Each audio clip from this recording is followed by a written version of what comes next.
trop laisser faire parce que nous, on était conditionnés pour réunir le monde. Mais aujourd'hui, je pense que... On était conditionnés pour réunir le monde. Qu'est-ce que tu entends par là? Ah ben moi, je suis persuadé... Après, bon, non, mais c'est intéressant. Dis-nous. Non, mais moi, je suis persuadé que l'homme noir était conditionné pour faire de ce monde un monde meilleur. Ça, c'est évident pour moi. C'est évident que la culture noire était faite pour rendre le monde meilleur. Ah, ça. Tu sais que je peux pleurer, là. Non, et c'est pour ça que dès que j'ai commencé à savoir que c'était peut-être mon ambition de rentrer au cinéma, je me suis dit, il faut que j'arrive à vivre avec ce métier-là. Et c'est que ça a commencé comme ça, en fait. Ça a commencé en me disant, c'est un métier qui doit me permettre de vivre et pas de survivre. Ok. 80, 70. C'est ça qui m'intéresse. Ouais, le vrai mensonge qu'on nous a mis dans la tête, c'était que si vous devez avoir des convictions, vous devez être en phase et manger des pierres. Mais ça, c'est faux. Enfin, toi, c'est pas vrai. Je veux dire que tu peux être engagé et être milliardaire.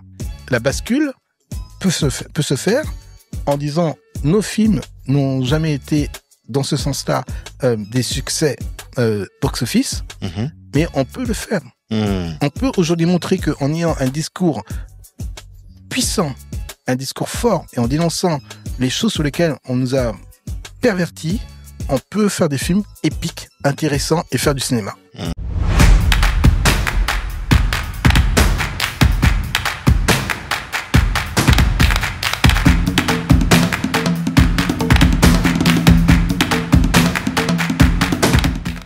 Monsieur Jean-Claude Barny, bonjour. Bonjour Tanguy. Ça va? Super bien. Bon, je suis très content de te recevoir sur Kalimandjaro, le podcast des ambitieux, parce que je pense que on va pas mentir, on dit que t'es quelqu'un qui compte dans le cinéma français, dans le cinéma afro en général, et particulièrement parmi les réalisateurs guadeloupéens.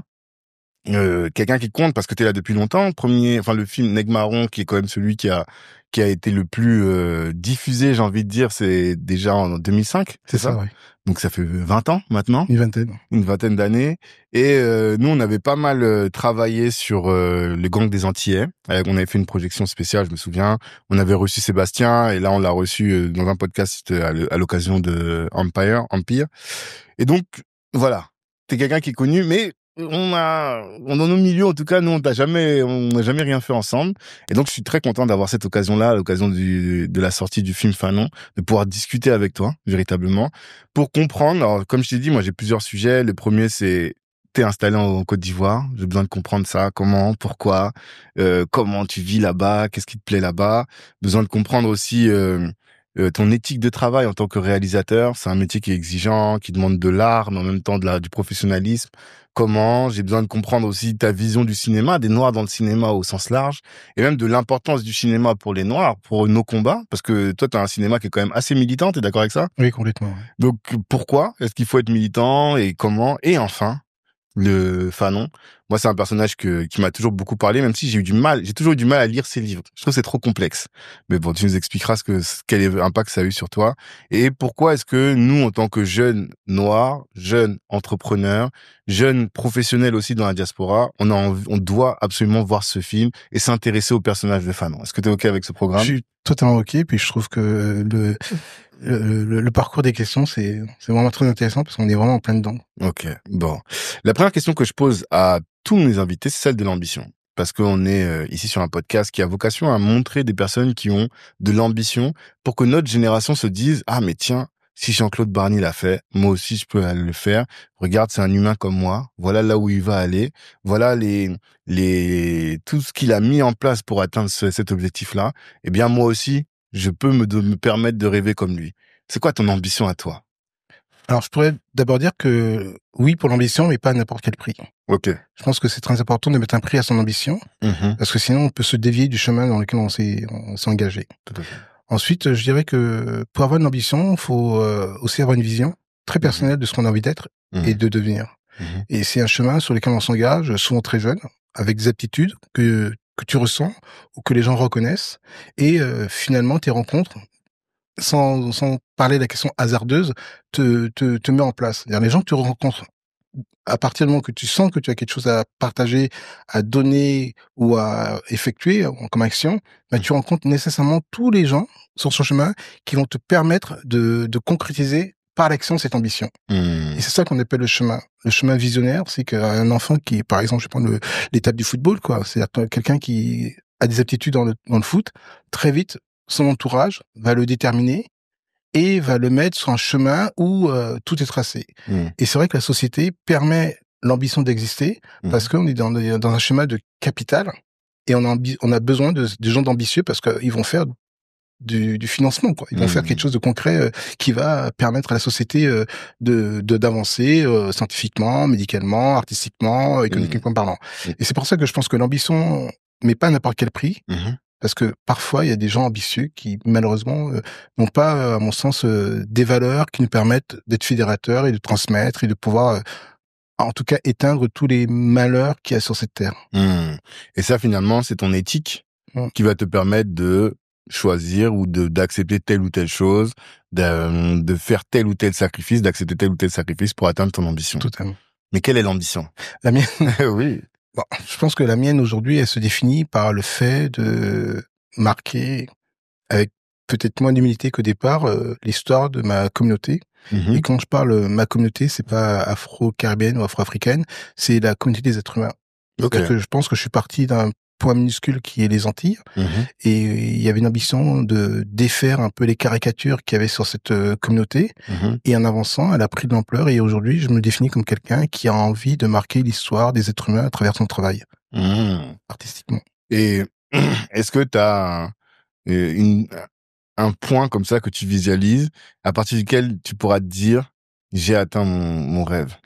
Ouais, je pense que si je suis transparent avec moi, c'est que je pense que le jour où j'aurai un film qui va changer d'une façon radicalement la pensée humaine, je pense que mon ambition sera atteinte. C'est-à-dire que si demain j'éteins tous les propos discriminants, mon ambition sera éteinte. C'est-à-dire apporter un outil pour que finalement les propos discriminants n'ont plus de légitimité.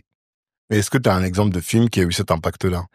Je pense qu'il y a des films importants chez moi qui m'ont permis de comprendre ce que était le racisme, la discrimination. Je pense à un film de John Ford qui s'appelle Le Sergent Noir. Et moi qui vivais pas forcément en action, enfin je vivais pas forcément le racisme dans là où j'étais, mais en tout cas je sentais je devais avoir 14 ans, je pense 14-15 ans, je sentais qu'il y a quelque chose qui allait clocher. Et ce film, quand je l'ai vu, j'ai compris que quelque part un film pouvait avoir une portée forte pour mieux déstructurer ce que la société se préparait à nous faire vivre. Et c'est là où j'ai compris que le cinéma avait une importance très forte parce qu'elle peut inaptiser la pensée et te donner les instruments, les outils pédagogiques pour mieux comprendre ce que tu vis ou lequel tu n'as pas de recul.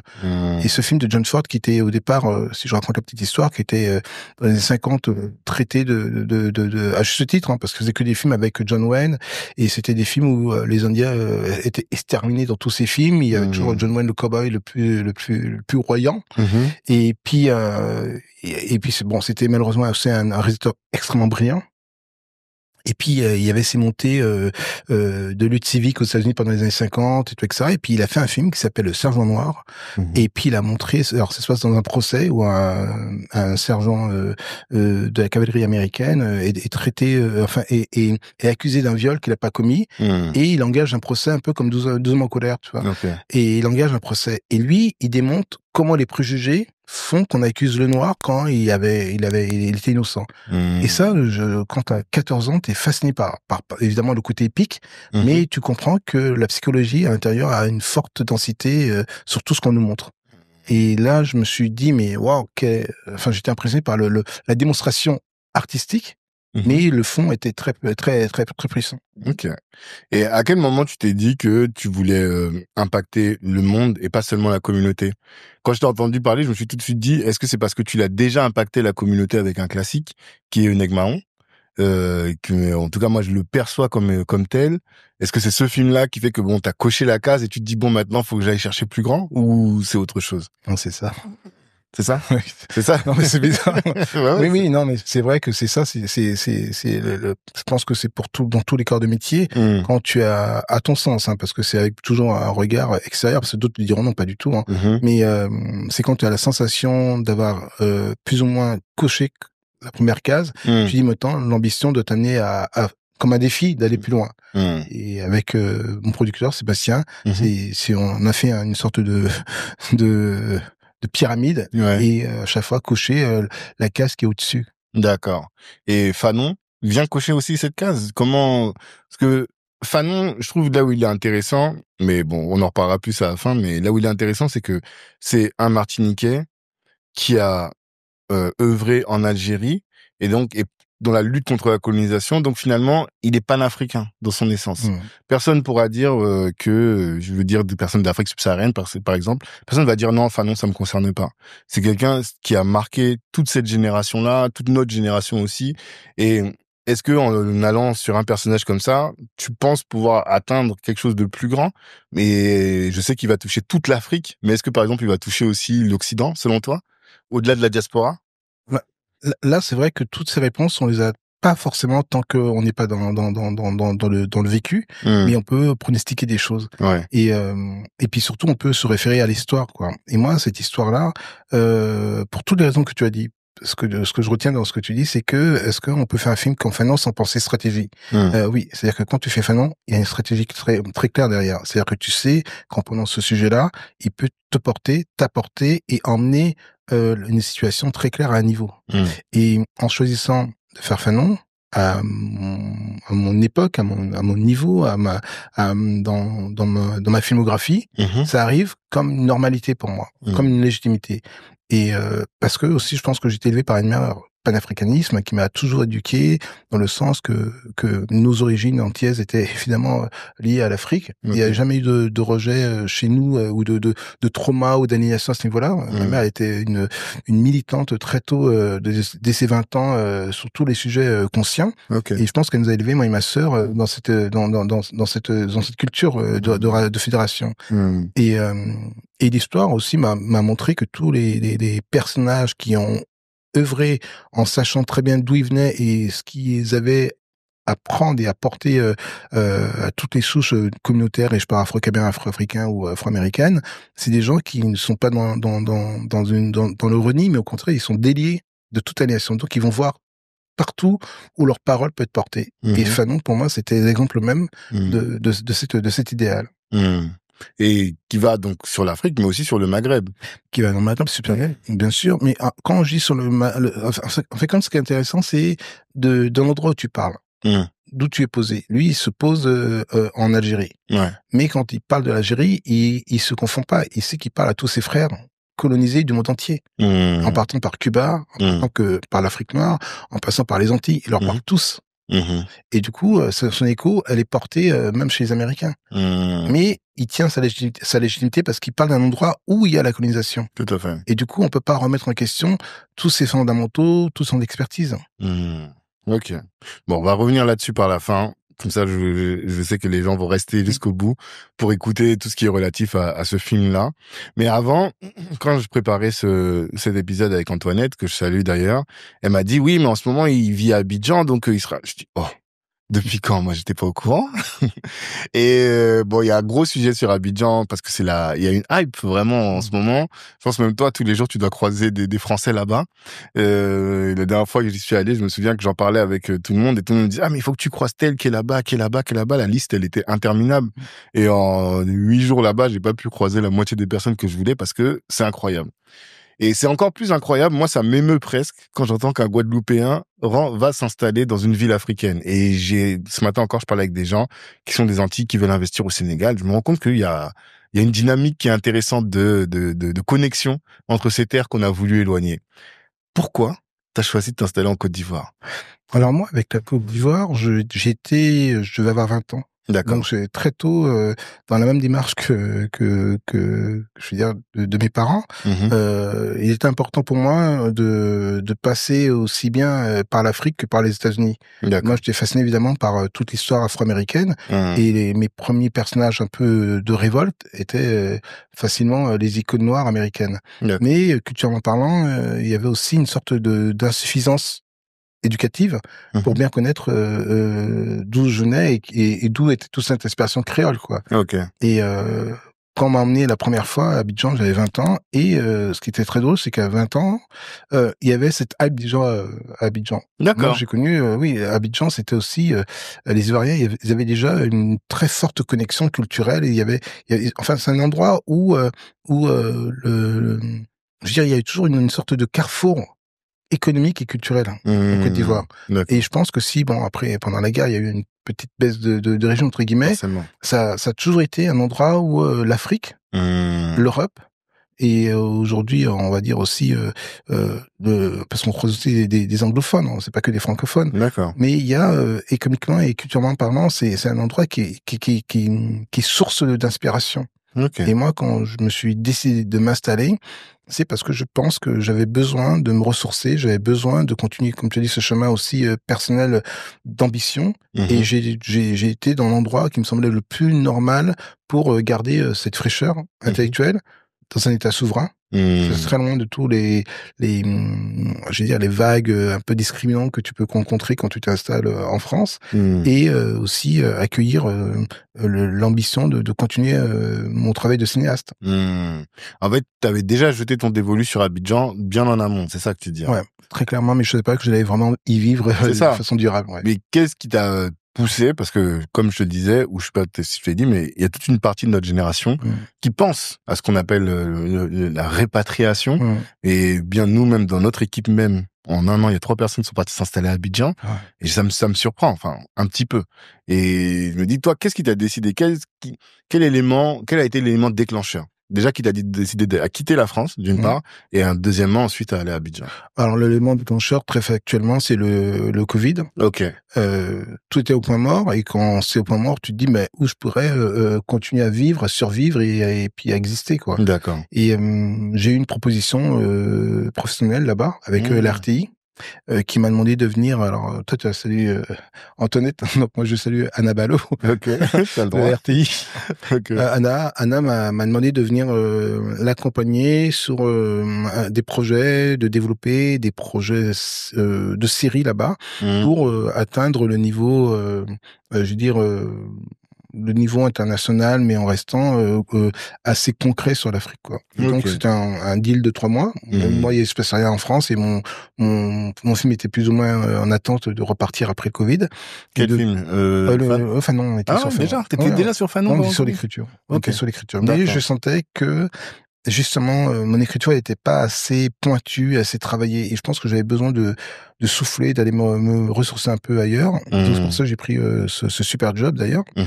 Et j'ai rencontré une sorte de jeunesse, on va dire, mais c'était incroyable. C'est vraiment, je dis vraiment aux gens, il faut s'ouvrir parce que le cinéma, ce qu'on nous montre, même si c'est encore, il y a du travail de l'autre côté, mais l'avenir, elle est très clairement du côté de ceux qui ont encore des idées et qui ont encore des ambitions, quoi. Tout à fait. Et donc je suis resté 2-3 mois, et puis 2-3 mois, c'est passé encore à 6 mois, et puis il y a une très belle rencontre qui s'est faite avec une designeuse qui s'appelle, alors je peux saluer encore? Tu peux, nous on est là, il n'y a pas de souci. Avec Elle Création, Liliane Saïd, c'est une très très belle rencontre, et puis on a décidé de réfléchir ensemble sur des projets, et puis de fil en aiguille, il y a eu on a envie de s'installer, et puis voilà, et puis finalement t'as fait ton trou là-bas, quoi. Le cœur a basculé. Le cœur a basculé, puis tout est évident. D'accord. Nous devons absolument apprendre à valoriser notre patrimoine. Qui possède des baskets Nike? Qui possède un téléphone Apple? Qui possède un sac de Louis Vuitton? En 2024, une société qui n'est pas malade ne se contente pas de posséder uniquement les produits, mais elle possède aussi des actions. Est-ce que vous savez combien ces boîtes-là ont distribué de dividendes à leurs actionnaires? Nike, 2 milliards. LVMH, 7 milliards. Apple, 15 milliards. Continuez dans ce sens. Consommer sans avoir des actions, c'est jeter son argent par les fenêtres. Et ça, c'est ce que vous apprend la Nekao School. Que vous soyez confirmé ou débutant, vous allez acquérir les connaissances pour avoir une épargne solide et pour faire quelque chose qui est fondamental, c'est-à-dire valoriser son patrimoine à travers 4 piliers. 1. Optimisation de tes finances. 2. Apprentissage du mode de fonctionnement des marchés financiers. 3. compréhension de l'écosystème crypto et enfin, tout ce qui est lié à l'immobilier. Vous avez de la chance, vous êtes dans l'écosystème, vous êtes un auditeur du podcast Kalimandjaro. Vous avez, grâce à nous, une réduction de 10% sur la Nekao School. N'attendez plus, cliquez en commentaire et passez à un autre step qui est celui de la valorisation du patrimoine. La communauté en a besoin. Et donc là, on a un peu la genèse. Quels sont les défis que tu rencontres quand tu t'installes dans une ville comme Abidjan au départ? Le gros défi, alors je dirais, c'est aussi de tout repenser. C'est ça qui est beau, c'est de tout repenser, même si on est prêt. Et je pense que c'est là pour tout le monde qu'on appelle à la désaliénation. C'est pas du blanc face au noir, quoi. C'est aussi le noir par rapport au noir. Ouais. Non, c'est aussi reconsidérer que ceux qui vivent d'une façon très concrète, très précise dans cet endroit-là, ils ont aussi, je veux dire, une sorte d'appétit. De s'ouvrir, mais aussi de garder aussi très forte leur culture. Donc, ce que tu apportes, c'est aussi une sorte de réponse de ce qu'eux ils vont te donner. Tu peux pas. Et c'était le grand défaut de la colonisation, c'est qu'ils avaient rien à apprendre et ils voulaient tout. Enfin, ils avaient tout à apprendre, mais il y avait pas d'échange. Okay. Et je pense que pour les Antillais qui s'installent en Afrique, c'est ça qui est équilibrant, c'est qu'ils viennent aussi pour apprendre. Pour apprendre très culturellement parlant et rentrer profondément, c'est pas en surface, profondément dans la culture. Et ça part évidemment, je parle enfin ça commence par un atout qui s'appelle culinairement parlant. Okay. Ça c'est un mot qu'on peut dire. C'est le premier. Bon, on le comprend en tout cas. Voilà, en tout cas c'est le premier. Ouais, c'est le point de rentrée dans un endroit, c'est la cuisine, quoi. D'accord. Et on se rend compte que tous les produits qu'utilisent ces pays africains sont les mêmes que nous on a aux Antilles. Oui, tout à fait. Et finalement tu t'es troublé parce que tu dis mais vous aussi vous avez ça. Et non, nous on a d'abord ça et on vous a donné cela. Et là tu dis ah oui pardon, c'est vrai, ça vient de chez vous d'abord. C'est vrai. Et donc voilà les gombos, les yams, les alocos, tout ça c'est voilà. Et je pense que c'est à partir de là que tu dis ouais, je suis à un endroit qui fait le prolongement de ce que je suis en tant qu'être. Et ensuite, je pense que après c'est beau. En tout cas, moi, ce que je vis au quotidien, c'est et sans rentrer dans aucune caricature, c'est la générosité, de l'amour de ce continent. Et souvent on le dit, mais c'est souvent vu comme un truc péjoratif. C'est ils sont gentils. Non, ils sont pas gentils. Ils sont naturellement humains. Exactement. Ça, c'est ça le différent. C'est pas ils sont pas gentils parce que si tu marches sur les pieds, ils vont te chicoter, quoi. Ouais. Mais ils sont naturellement humains. Et c'est ça en fin de compte, c'est que les leçons dans lesquelles nous, l'Occident n'a pas pris, des ces pays africains ou entiers, c'est qu'ils ont oublié que l'être humain est d'abord fait de générosité. Et c'est ce qu'ils ont essayé de casser. C'est notre générosité. Et ils ont pris notre gentillesse comme une faiblesse. Et malheureusement, on a peut-être trop laissé faire parce que nous, on était conditionnés pour réunir le monde. Mais aujourd'hui, je pense que... On était conditionnés pour réunir le monde. Qu'est-ce que tu entends par là? Ah moi, je suis persuadé... Après, bon, non, mais c'est intéressant. Dis-nous. Non, mais moi, je suis persuadé que l'homme noir était conditionné pour faire de ce monde un monde meilleur. Ça, c'est évident pour moi. C'est évident que la culture noire était faite pour rendre le monde meilleur. Ah, ça. Tu sais que je peux pleurer, là. Hein. Non, mais franchement, c'est super intéressant. Parce que je le dis souvent, mais c'est marrant que tu me dis ça. Est-ce que tu peux développer, s'il te plaît?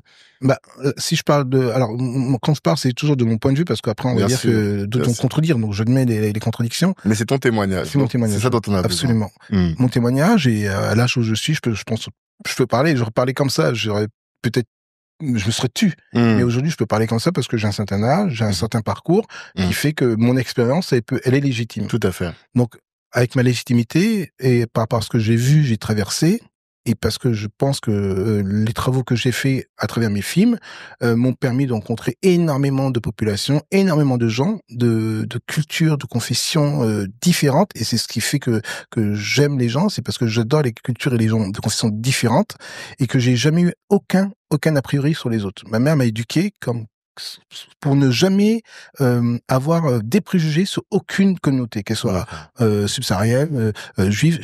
J'étais éduqué comme ça. Voilà. Et donc, je pense, dans l'origine, que tous mes compatriotes, d'où ils viennent et qui ont cette pensée-là, avaient une mission sur cette terre-là. Et l'Afrique en avait une, l'Asie en avait une, l'Occident en avait une, et chacun l'a mené en bien cette mission-là. Le capitalisme, l'industrialisation, tout. Et nous, on avait une mission qui était de rassembler les êtres humains par l'humanité. Et je parle de l'Afrique, mais la rupture s'est faite en 1700, quand ils ont vu que cette générosité-là était exploitable, et ils nous ont arraché sur le premier plan en exportant évidemment sur une traite négrière. Et je pense que c'est la première fracture. La première fracture violente sur notre communauté, ça a été la traite négrière. Et de là, malgré ça, et c'est là où je pense que c'est légitime ce que je dis, malgré qu'on ait connu la traite négrière, l'esclavagisme, qu'on ait connu la colonisation, qu'on ait connu la discrimination, on est encore là à leur cirer la main. Quelle population plus généreuse peut aujourd'hui, je parle d'aujourd'hui, en 2025, peut encore cirer la main quand tu es conscient de ton histoire. Et je pense que si on leur serre la main, c'est qu'on a foi à l'être humain. C'est qu'on a foi encore au fait qu'il y a quelque chose de bon dans chaque personne que tu croises. Et que tu juges pas à part son histoire, tu le juges pas par ce qu'il est. Parce que si nous, on se met à juger par, comme on dit, y a pas de repentance à avoir par l'histoire, si on se met à juger par l'histoire, mais on crée la guerre civile. Donc je connais aucun noir qui juge un autre être humain par rapport à son passé historique. Il le juge par ce qu'il est, là, aujourd'hui. Et ce qui démontre par ce qu'il est aujourd'hui, on va le juger en bien ou en mal. S'il te juge mal, s'il se comporte mal, on va lui rappeler que son éducation, il est collé encore à son passé historique. S'il se comporte bien, on va le traiter dans son côté factuel de ce qu'il est là maintenant. Mais qu'est-ce que ça implique, du coup? Ou bien qu'est-ce que tu en tires comme conséquence dans ta manière de vivre au quotidien? C'est-à-dire, le fait de dire, moi, parce que finalement tu es la conséquence de ça, de cette nécessité d'avoir foi en l'humain et de connecter l'humain et de respecter l'humain, comment est-ce que ça se matérialise dans ta relation avec les autres au quotidien? Bon, je pense qu'il y a, alors je pourrais pas parler de naïveté, mais il y a un côté peut-être d'adolescent. Ouais. De toujours penser que tout est un jeu, quoi. C'est-à-dire que je pense que je suis un homme où je suis tout le temps connecté à ce qu'il y a de plus sensible à l'être humain. C'est-à-dire que je regarde toujours l'autre avec ce qu'il a de plus drôle et de plus sérieux en lui. Et selon le rapport, je m'amuse ou je suis sérieux. Mais je me connecte d'abord à ce qui m'amuse. Et même si on parle sérieusement, ça m'amuse très fortement de débattre intellectuellement, mais d'abord c'est un jeu d'échange, quoi. Et c'est ce qui fait que tous les jours là-bas ou ailleurs, parce que là-bas je vis dans mon quotidien, et quand je me déplace sur d'autres endroits, c'est pour moi encore un jeu. C'est le sérieux vient dans la relation, dans le professionnalisme. Mais c'est pour moi un grand jeu de me déplacer, de rencontrer, et d'avoir toujours un sourire ou je veux dire ne pas venir avec un a priori qui va tout de suite rendre l'atmosphère tendue, quoi. Après, mais ça n'empêche rien d'avoir toujours un discours très très profond et très prononcé, quoi. Et c'est ça le problème. Tu vois, le problème, c'est que naturellement, et c'est pour ça que je reviens toujours à notre générosité, c'est naturellement on a envie d'être toujours souriant et on nous force très rapidement à le perdre pour rentrer dans des débats où on doit se tendre, quoi. Mais et justement, la question c'est comment on fait dans ces conditions-là? Ou plutôt, qu'est-ce que tu réponds aux gens qui disent que justement c'est ce qui nous tue, qui nous perd, cette foi en l'humain, le fait que on soit encore en train de parler avec nos bourreaux, alors que parfois il faut savoir tout simplement couper tête, bout d'écaille, comme diraient les Haïtiens, tu vois. Qu'est-ce que tu réponds à ces gens-là? Non, je dis que malheureusement, on a dû démontrer aussi qu'on était aussi des grands guerriers. C'est aussi ça le truc, hein, c'est que quand tu sais que tu as une force, tu l'utilises à bon escient. D'accord. Et donc on est quand même on a eu des royaumes, qui se sont fait la guerre, et qui ont envahi, et donc du coup on vient de quelque part aussi où on avait des grands stratagèmes. Donc pour moi voilà, on est capable d'être plus hard que le hard. Donc du coup on n'a pas besoin de montrer notre force. Et c'est ça que je pense que c'est pour ça que je pense que nous, on a cette volonté d'aspiriter vers quelque chose de fédérateur, parce que on sait très bien que si demain à 1-1-1 on sera forcément gagnant. Alors je vais pas parler que du plan sportif, hein, mais tu sais que bon, par rapport aux jeux romains qui sont pour moi la boxe, hein, fait, ça c'est la déclinaison de tester une force humaine contre une autre force humaine. Ben dans tous les catégories de sport où on sait 1-1-1, oui, je peux dire, les afros sont physiquement régnants. Et c'est la nature. Et pourtant, on n'en fait pas un plat. On dit pas, mais nous, on est les plus forts du monde. Ouais. On dit pas, non. On dit, voilà, toi, nous, on sait que voilà, il y a des endroits sur lesquels physiquement on peut être présent, mais aussi, on a aussi en tout cas, le devoir d'avoir montré que intellectuellement nous étions aussi des grands philosophes, on était aussi des personnages avec une grande acuité intellectuelle. Et c'est ce qu'ils ont voulu gommer. Mais sauf aujourd'hui, la bagarre pendant, je veux dire, on va dire depuis 400 ans, c'est de récupérer tout ce qu'on a voulu nous défaire, quoi. Et c'est une bagarre qui dure encore. C'est récupérer tout notre parcours historique pour dire oui, on est physiquement, on est intellectuellement, on est générosité, on est régnant, et pourtant on n'a pas l'envie de dominer le monde. Non, franchement, je m'attendais pas à ce qu'on parle de ça. Oui, c'est toi. Mais franchement, c'est passionnant. Et toutes les personnes qui hésitent, parce qu'il y a des gens qui regardent un peu ce mouvement de Back to Africa en ayant un regard un peu suspicieux, en doutant pour diverses raisons, et qui pensent que la sécurité, elle est en Occident, et particulièrement en France, mais aussi bien au Canada, aux États-Unis. Qu'est-ce que tu réponds à toutes ces personnes qui hésitent? Non, mais je pense que tous ces mouvements, ce sont les mêmes mouvements qu'il y a eu pendant les droits civiques. Ce sont des mouvements importants qui se reflètent l'actualité d'une société. C'est-à-dire à un moment où la société elle est traumatisée par un événement, forcément il y a une réflexion de groupe. Ok. Et cette réflexion de groupe se matérialise par une sorte de communauté qui s'érige en défenseur ou en censeur. Et je pense que tous les si on prend le mouvement de le Black Lives Matter, ou tous les mouvements des droits civiques, de la discrimination, ou si alors je marchais la marche des beurs, en fait tous ces mouvements qui ont réagi par rapport à un événement, où je parle de la mort de Naël. Tous ces mouvements-là sont importants parce qu'à un moment, c'est comme si qu'il y avait un point de basculement. Et quand il y a un point de basculement, on est obligé de réagir et de faire réagir la société. Et c'est ça, en fait, compte. On fait réagir la société par quelque chose qui ne doit pas passer d'une façon banale, quoi.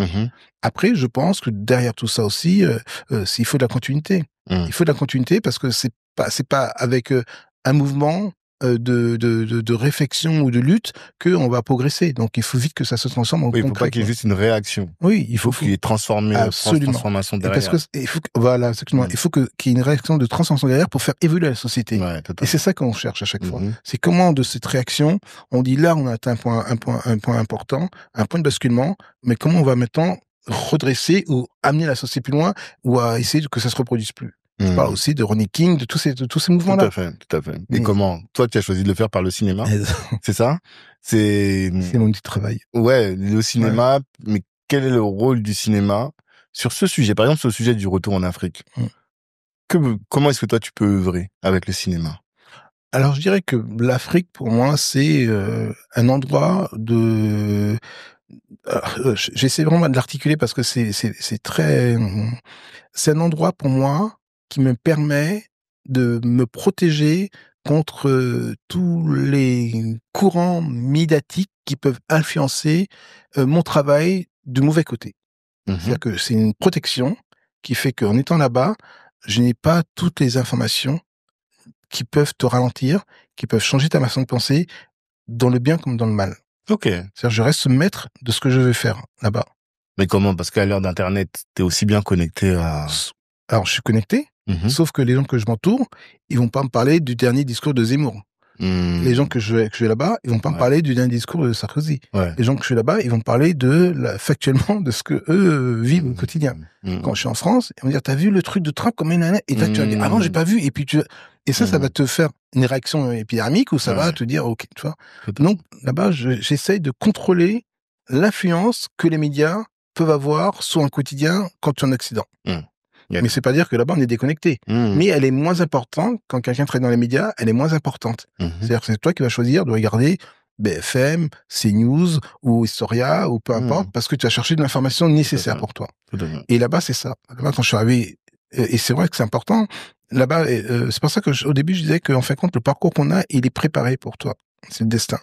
Et que quand je suis arrivé là-bas, j'avais une sorte d'écriture qui ne correspondait pas à ce que j'attendais de nous, parce que j'écris avec Philippe Bernard, on est deux à écrire sur mes scénarios. Je m'attendais, j'étais pas en panne, mais je sentais que j'avais pas atteint mon lâcher prise au niveau de ce que je vais faire de ce film. Et je comprenais pas. Je me disais, mais pourquoi j'arrive pas à faire de ce scénario ce que j'ai dans la tête? Et parce que j'avais pas encore atteint le lâcher prise. Et c'est en allant là-bas, je suis resté 3 mois, 4 mois, 5 mois, 6 mois. Et puis, j'ai repris l'écriture et c'était fluide, quoi. J'avais nettoyé mon esprit de tout ce qui pouvait pas me ralentir, mais m'emmener dans un mauvais témoignage, dans un très mauvais témoignage, pour redresser, pour me mettre dans la place qu'avait Fanon à l'heure dite, à l'endroit où il était. Et c'est ça qui est intéressant, c'est que souvent, vous entendez des réalisateurs, des scénaristes qui disent « Ah, il faut que je m'éloigne, il faut que j'aille m'isoler », même des littéraires, faut que j'aille écrire. Et puis, tu dis « Mais attends, mais pourquoi tu vas t'enfermer dans un endroit pour écrire ?» C'est parce que le cerveau, c'est un aspirant. Tout à fait. Et donc, du coup, s'isoler, c'est à la fois se nettoyer pour vraiment se retrouver et puis écrire d'une façon plus objective, en tout cas pour moi. Non, c'est intéressant. Et j'étais en train de chercher dans quel livre j'ai entendu ça, mais il y a un livre qui s'appelle Deep Work. J'ai oublié le nom de l'auteur, où il parle de la capacité à travailler en profondeur sur un sujet.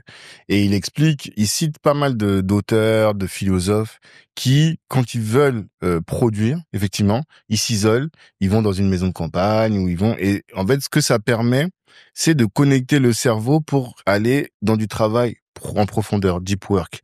L'introspection. Voilà, de l'introspection, et finalement préparer son esprit à la créativité. Énorme. Ça, c'est un sujet que j'ai beaucoup ici, où j'essaie d'expliquer de demander aux gens comment est-ce que tu stimules ta créativité. Parce que j'ai classé les gens de manière un peu, tu vois, t'as les experts comptables qui sont très structurés, qui vont réfléchir un peu en chiffres.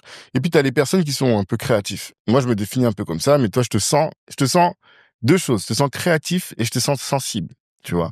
Et donc, ces deux aspects-là peuvent permettre et d'ailleurs, la sensibilité peut amener à la créativité. Mais la question maintenant, c'est comment est-ce que tu favorises la créativité? Comment est-ce que tu optimises des créations toujours plus intéressantes, toujours plus originales? Et là, ce que tu dis, c'est que ton voyage en Afrique, parce qu'il t'a coupé finalement de tous les stimuli négatifs, t'a permis de te régénérer et à justifier ou à contribuer à faire une création plus authentique. C'est ça. Totalement.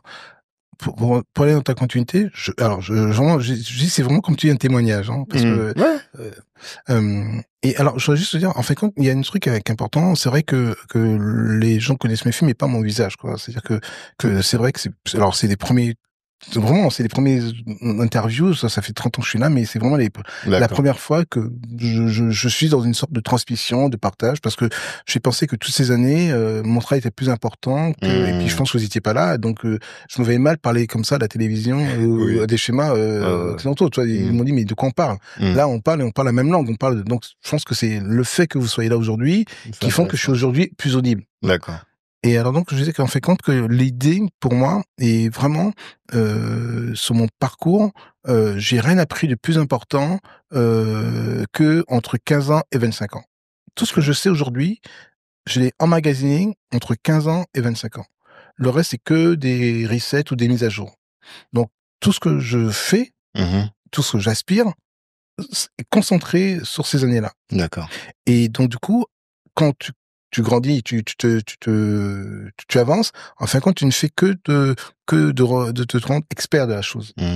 Mais ton tronc, ta colonne vertébrale, elle est à partir de 15 et ça, t'as 25 ans. Okay. Et ensuite, c'est que de l'expertise, que de l'expérience que tu prends pour améliorer ce mindset-là. Okay. Et moi, tous les livres, tous les personnages que j'ai lu, que j'ai rencontré, toute la culture cinématographique, tout à l'heure on parlait de tableaux, c'est dans ces âges-là. C'est ces âges-là où tu vas au musée, c'est ces âges-là où tu regardes les films, que tu bookines, que tu as tes premiers potes, tes premiers amours. C'est tous les émois sont dans cette partie-là. Okay. Après, c'est juste ton expérience qui va faire que ça va s'améliorer ou pas. Donc, moi, j'ai toujours cherché dans ce que j'ai fait, j'ai rencontré, j'ai trouvé, j'ai lu entre 15 et 25 ans. C'est pour ça que tu parles d'introspection. Ouais. De revenir sur ces périodes-là. Okay, et pour moi encore, ça se découpe en deux parties. Il y a cette partie qui est personnelle. Donc, tu fais tes propres choix d'aller choisir un livre qui n'est pas du tout sur ton éducation scolaire. Et soit tu continues et tu crées ta propre histoire à travers cette culture, à travers cette éducation-là. Donc, ce qu'on appelle autodidacte. Okay. C'est ce qu'on appelle le parcours autodidacte ou le parcours scolaire. Avec un programme. Avec un programme et tout ça. Et les deux se frottent. Alors moi, je suis parti de la partie autodidacte. J'ai pas de parcours scolaire. Il est zéro. Ok. Oui, je t'ai entendu dans une interview dire que toi, tes parents, ils ont compris ta mère a compris rapidement que t'étais pas trop à l'aise à l'école. Et donc finalement, elle a eu confiance en toi et elle t'a stimulé sur cette partie-là où on t'a laissé exactement ça. C'est exactement ça. C'est-à-dire que quand les parents, alors ma mère était très percusseuse à l'époque parce que quelqu'un qui a un échec scolaire, on l'emmène en pension, on l'emmène je sais pas où, puis il va couper du bois, planter des clous et puis c'est terminé. Il va rentrer dans un métier manuel. C'est impossible d'avoir un métier entre guillemets intellectuel quand t'as pas de parcours scolaire. Surtout à cette époque-là. Aujourd'hui, tu peux comprendre qu'un enfant HP peut clairement être en échec scolaire. Un haut potentiel, il est clairement, dès le départ, en échec scolaire. Parce qu'il n'est pas du tout fait pour l'éducation et du fait qu'on le stimule pas assez, il va tout le temps regarder à droite à gauche. C'est vrai. Voilà. Donc, du coup, les enfants, aujourd'hui, bon, c'est réglé parce qu'on a diagnostiqué ça. Mais, et en plus chez les Noirs. Donc c'était plutôt une histoire où les Noirs, non, quand ils sont bêtes à l'école, ils sont bêtes tout court. Tout à fait. Donc on parlait surdoués quand on était petit quand même, mais effectivement. mais aujourd'hui tu te rends compte que en notre époque-là, on a abîmé tous les surdoués qu'il y avait dans notre communauté. Sauf si c'était des Césaires, sauf s'ils avaient des parcours scolaires. Mais les autodidactes, c'était dans l'entrepreneuriat et c'était très compliqué. Tous les surdoués en entrepreneuriat. À l'époque des années 70, 80, 90, après 2000, ça bouscule un peu, c'était compliqué pour eux. Aujourd'hui, bon, ça y est, on arrive à diagnostiquer. Mais donc, du coup, pour te dire que ce que moi j'ai compris, alors j'espère, et vraiment avec l'aide de mes parents, de ma mère principalement, c'est que si je devais comment je vais dire ça? Si je devais réparer, alors je schématise, si je devais réparer une fuite et que je savais pas le faire, il fallait que j'ai les moyens d'employer quelqu'un. C'est-à-dire que ma mère me disait, comme je savais rien faire de mes 10 doigts, si demain tu as une fuite, t'as intérêt d'avoir de l'argent parce que toi tu sais pas le faire. Et c'est pour ça que dès que j'ai commencé à savoir que c'était peut-être mon ambition de rentrer au cinéma, je me suis dit, il faut que j'arrive à vivre avec ce métier-là. Et c'est que ça a commencé comme ça, en fait. Ça a commencé en me disant, c'est un métier qui doit me permettre de vivre et pas de survivre. Ok. Et t'as réussi? C'est ça. C'est-à-dire que toi, c'est factuel, quoi. C'est-à-dire que quand j'ai fait mon premier court-métrage, tous les compagnons de la Fémis, à l'époque, qui étaient à la Fémis, moi, j'étais autodidacte, faisaient des courts-métrages pour essayer d'en faire des œuvres d'art. Tu sais, il y avait ce côté où tu vois le cinéma comme quelque chose un peu avec faire des films d'auteur. Voilà, avec un foulard. Et tu vois, nous, je regardais ça comme ça. Moi, il fallait que ça me rapporte de l'argent. Oui, mais justement, j'ai challengé un peu. Et c'est intéressant que tu abordes ce sujet. Parce que pour moi, Le Gang des Antillais, c'est un film d'auteur. Tu vois? Clairement. Et je sens que c'est un film qui a pas été fait pour être mainstream, mais pour dénoncer une situation, pour mettre en lumière. Moi, tout ce que je connais du Bumidum, c'est que je l'ai découvert en travaillant sur Le Gang des Antillais. Tu vois? Depuis aujourd'hui, tu me vois, je parle de ça comme si j'étais un grand expert, mais je connais que de ça. Mais c'est pas un succès commercial. Et je pense même pas que ça a été travaillé comme tel. Donc, et alors que là, quand je t'entends, j'ai l'impression que tu es en train de nous dire que moi, tout ce que j'ai fait, et donc Le Gang des Antillais y compris, c'est pour en faire un succès commercial. C'est là où j'arrive pas à te suivre. Alors, pas vraiment. Parce qu'en fait, c'est le chemin. C'est-à-dire que alors je pense que Sébastien est plus à même de répondre pour moi, parce que quand on fait Le Gang des Antillais, on sait qu'on n'a pas l'argent pour le faire, pour faire un succès mainstream. Sébastien est très malin, quoi. C'est un vrai producteur. Donc, quand il me regarde, il me dit, Jean-Claude, il y a des choses qu'il va falloir oublier parce que tu n'auras pas l'argent. Et si on oublie ça, je sais que je réduis la portée de l'audimat. Je réduis la possibilité d'avoir 200, 300, 400 salles. On va le faire pour un audimat, pour un secteur bien précis. Donc, on va bien le faire pour ce secteur-là. Et si on touche ce secteur-là, je dis si on touche ce secteur, on peut avoir une légitimité pour aller plus loin. Donc c'est comme un jeu de quilles. Donc, il faut que le gang soit perçu et comme un film qui remplit une vraie case, où on sent que ce mec-là, en tout cas ce couple-là, je suis producteur-réalisateur, ils ont un talent pour accéder à la marche supérieure. Ah, ok. Donc c'est une stratégie. C'est une stratégie. Parce que tu sais que là, personne en France mettra plus de 2 millions, 3 millions, 4 millions sur un film qui s'appelle Le Gang des Antillais. Mais il faut le faire quand même. Parce que si tu fais pas, tu retournes à la case de Neg Marron. Donc, on sait, tu vois, je veux dire, c'est pour ça que quand on parle de l'industrie, c'est vraiment en étant froid. C'est pas, comme on dit, souvent, l'émotion tue la froideur de l'analyse, pardon. Et quand tu t'assois avec ton producteur, il dit, bon, ça, tu oublies, et il t'explique pourquoi. Tu n'auras pas cet argent, parce que si tu veux cet argent, tu changes ton casting, ça s'appelle plus, ça devient autre chose. Et tu dis non, je veux rester comme ça parce que c'est important, parce qu'il y a une dénonciation, parce qu'il va se passer ci, tout. Il fait, ok, bon, on va le faire comme ça, comme ça, comme ça. Mais sache que si ça marche, peut-être pas en salle, mais quand c'est récupéré par Netflix, là, ça ouvre les portes internationales. C'est-à-dire qu'en France, personne ne nous entend, personne ne veut travailler avec Sébastien, mais quand le film arrive sur Netflix, là, il touche le monde entier. Et du coup, en touchant le monde entier, ah ben, ce prochain, il a des partenaires qui viennent du Luxembourg, qui viennent de la Belgique, qui viennent de Montréal. Et là, il peut reconstruire un film plus ambitieux et qui peut remettre sur la table le côté mainstream.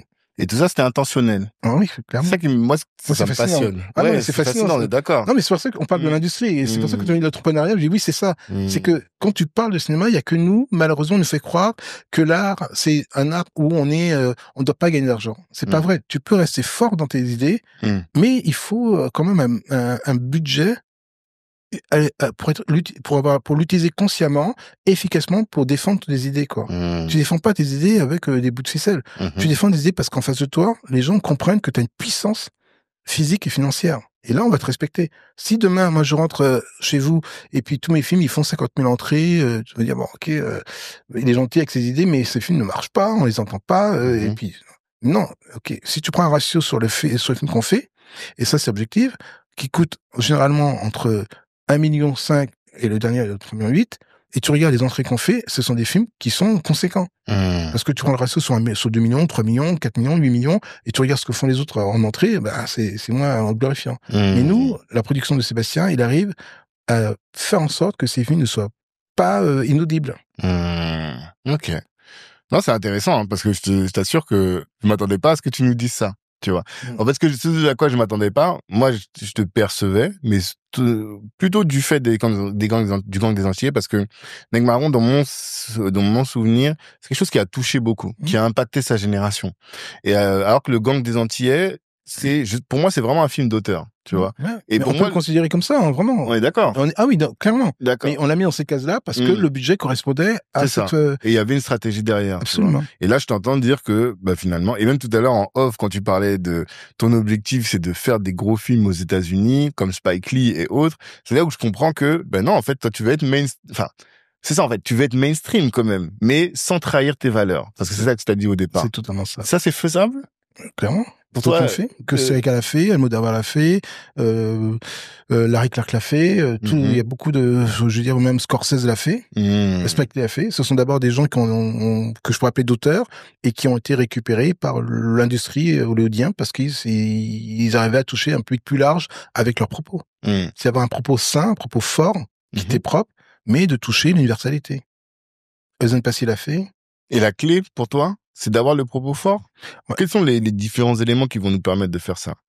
Alors, très simplement, c'est le choix du sujet. Et c'est pour ça que moi, aujourd'hui, dans tous les sujets que je prends, ce sont des sujets forts. C'est-à-dire que je parle, au lieu de prendre Fanon, j'aurais pu prendre Césaire. Mais je pense que Césaire n'aura pas eu l'engouement que ça a eu. Au lieu de prendre Fanon, j'aurais pu prendre Gontran Damas. Mais je pense pas que donc tu choisis un sujet qui t'est propre, qui est faire, enfin, tu choisis vraiment alors je vais pas dire ça parce que ça serait trivial, mais tu choisis dans ton corps de métier, la chose qui est percutante, quoi. C'est pas vrai de, toi, je veux dire, ça serait faux de croire qu'on est toujours des gens sans réflexion, qu'on prend un truc parce qu'on est complètement dans une démarche désintéressée. Non, nous tout nous roule dessus. C'est-à-dire qu'à un moment, tu dis non, on parle business, mais j'ai aussi des valeurs. Et quand on parle business, dans mes valeurs, eh ben c'est ça qui arrive en premier.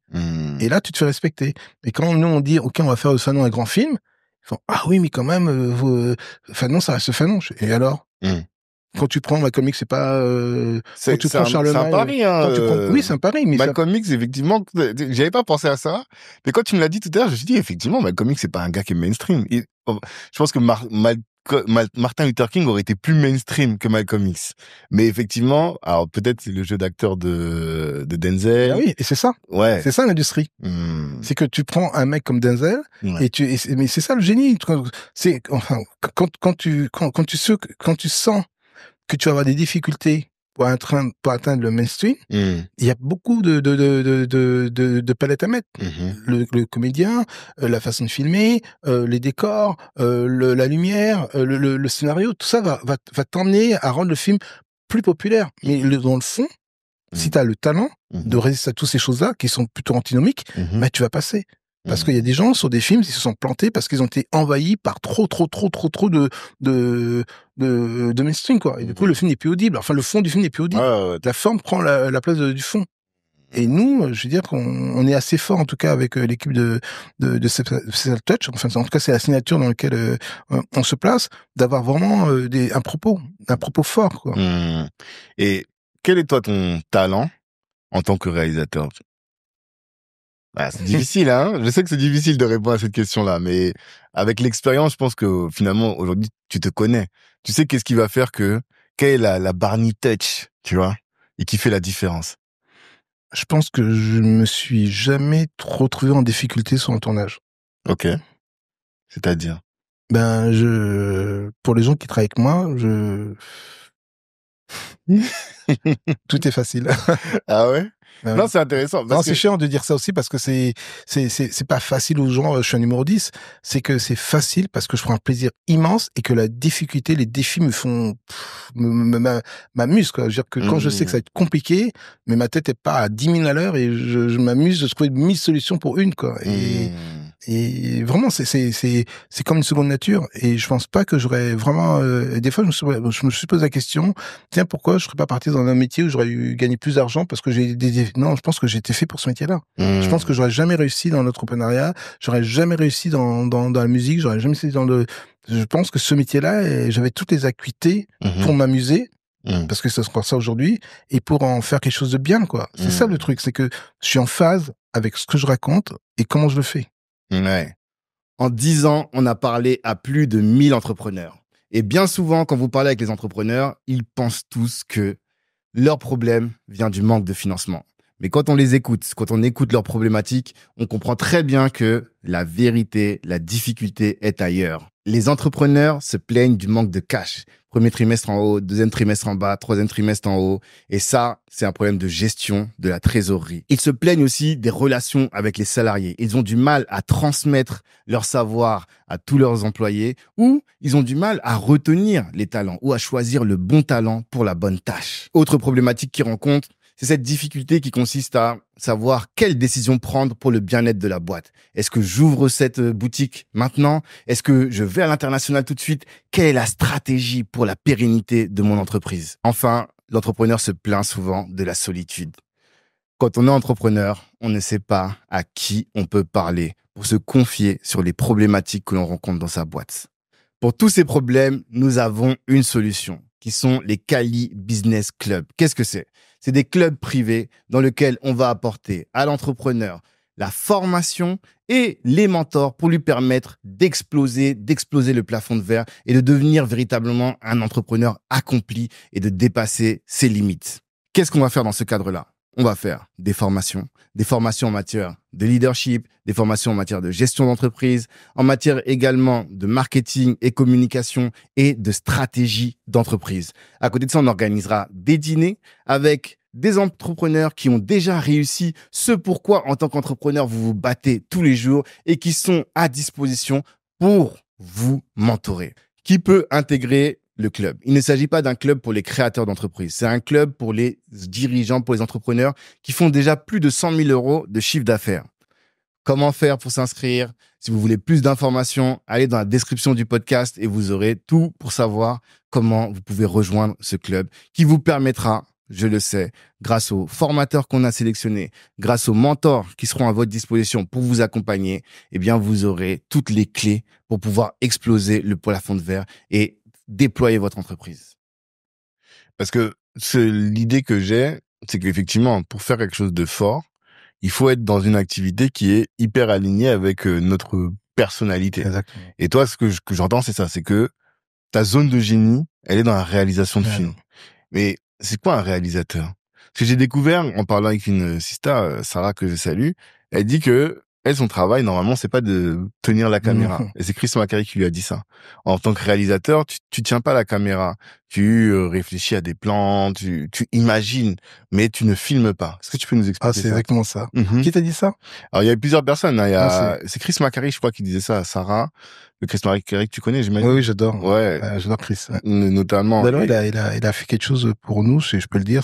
Moi, déjà, j'adore ce mec. Oui, je pense que c'est dans le même écosystème, c'est vrai. Ouais. Et c'est la génération qui arrive, là. Et, avec Nelson, dont je salue, qui sort Zion. Okay. Donc, je dis, voilà, il y a un film qui sort, qui s'appelle Zion, qui va sortir d'abord en Guadeloupe, Martinique, et puis après à Paris, qu'il faut aller le voir. Parce que c'est aussi ça, l'idée, c'est qu'on ne doit pas se permettre de dire que des films sont concurrents. C'est que demain, quand tu vas voir un film sur une semaine, il y a 10 films qui viennent de réalisateurs de souche, quoi. Voilà.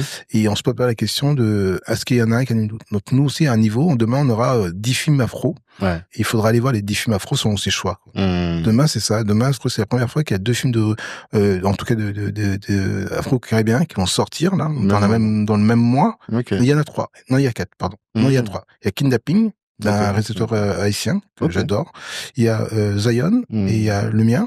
Et c'est la première fois qu'il y a 3 films de la diaspora. Ok. Et ça, c'est vraiment historique. D'accord. Bon, on note, on ira les voir. Maintenant, pour savoir quel est ton métier à toi. Alors moi, c'est vrai ce que tu dis, parce que moi, je me suis retrouvé dans des situations quand j'ai commencé. Et le mec, je disais, ouais, je suis réalisateur. Ah ouais, super. T'as pas une caméra, tu peux pas me filmer je dis, mais je sais pas filmer. Je dis, mais comment ça, tu sais pas filmer? Je dis, non, je sais pas me servir d'une caméra. Mon métier, c'est pas prendre la caméra et de filmer. Mon métier, c'est d'employer quelqu'un qui sait filmer. C'est un métier d'expert, cadreur. C'est vraiment un métier d'expert. Et le rôle d'un réalisateur, c'est un chef d'orchestre. Très simplement. Et il a le tuba, le piano, il y a la contrebasse, il y a énormément comme une symphonie, il y a énormément d'instruments. Et derrière tous ces instruments, ce sont des gens experts. Qui sont hyper pointus dans leur musicalité, dans leur corps de métier.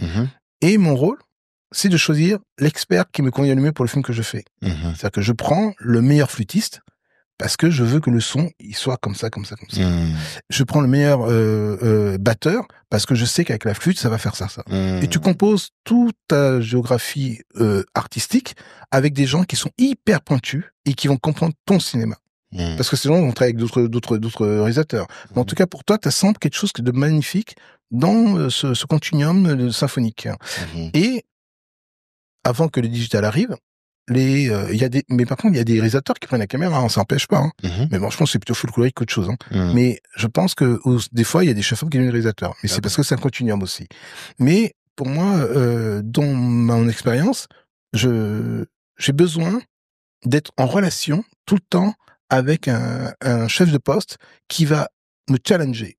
C'est-à-dire que si je suis avec mon chef décor, je vais dire, voilà, toi, cette lumière, elle va taper là, mais je voudrais avoir le plan de mur éclairé avec une peinture comme ça, je veux que tu le tapis, et je veux que ça soit de telle façon, et le mur avec ce bureau, avec parce que je veux qu'on pense à ce tableau derrière, tout ça. C'est-à-dire que mon métier, c'est, comme il a dit tout à l'heure ton collaborateur, c'est de construire des tableaux. Des tableaux qui vont arriver avec la lumière, avec les décors, avec les costumes, avec le comédien, avec le cadreur, avec aussi les accessoires, avec la musique. C'est comme tu dis, c'est un chef d'orchestre. Et plus tu es au courant de la capacité, pas forcément technique, mais en tout cas de tous ces corps de métier, plus tu peux leur demander des choses, quoi. C'est-à-dire que tu peux pas t'intéresser à la focale, savoir s'il faut un 12, un 80 pour changer la caméra, mais il faut savoir que si tu veux être en plan serré, en plan large, il faut que quand même que ton chef-op, il comprenne ce que tu dis. Alors moi, quand j'ai commencé, quand j'ai fait mon premier court-métrage en tant qu'autodidacte, je savais pas grand-chose. Et donc, au lieu de d'avoir ces codes de langage, au lieu de dire action, je disais commencer. Mais parce que je devais avoir 23, 24 ans, et je disais, allez, commencer. Et personne ne bougeait.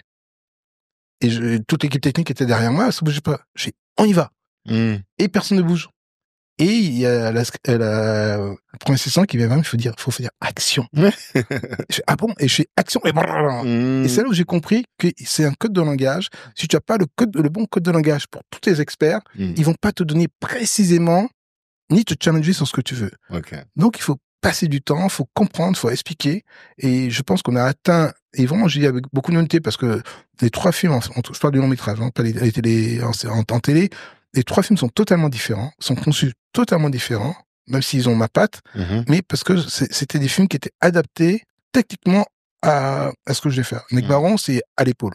Donc tout l'environnement, tout l'écosystème, c'est à l'épaule. C'est un film qui a pas coûté cher, c'est aux Antilles, c'est un film route. Donc tout l'écosystème, c'est tourné vers cette technicité. Qu'est-ce que tu entends à l'épaule? C'est-à-dire tu poses la caméra sur ton épaule. C'est-à-dire que moi, je voulais être à l'intérieur des Antilles. Je voulais vraiment être tout le temps collé aux acteurs, tout le temps collé à l'histoire. Je voulais vraiment vivre de l'intérieur le souffle alors c'était José et Silex. Je voulais être à l'intérieur de ce parcours de ces deux personnages.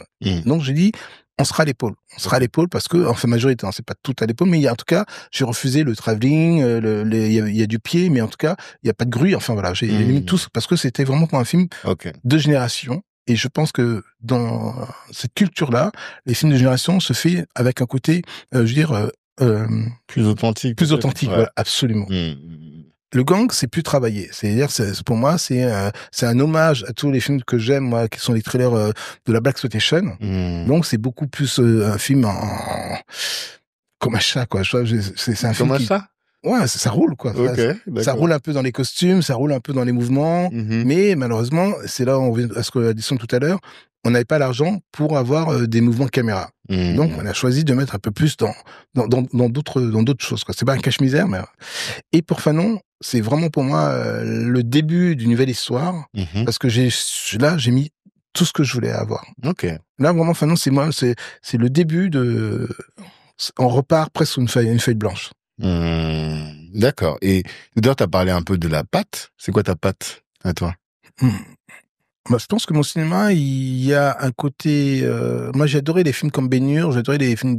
Alors, ma génération, ça fait old school, hein. Mais j'ai adoré les films de Mankiewicz, j'adorais les films épiques, j'adorais tous ces films hollywoodiens où tu t'asseyais devant le dimanche soir et tu sais que tu avais passé un grand moment parce que c'était du grand cinéma. Donc, j'adore cette période des années 50, des années 70. J'adore les 3 jours du Condor, mais c'était tout le temps des films assez conscients. Cette époque-là, des films hollywoodiens, c'était pas des films comme il y avait pas les Strange, Marvel, tout ça. C'était des films qui étaient du grand cinéma, mais c'était des films qui débattaient des sujets de société. C'était des films très engagés, contrairement à ce qu'on peut croire.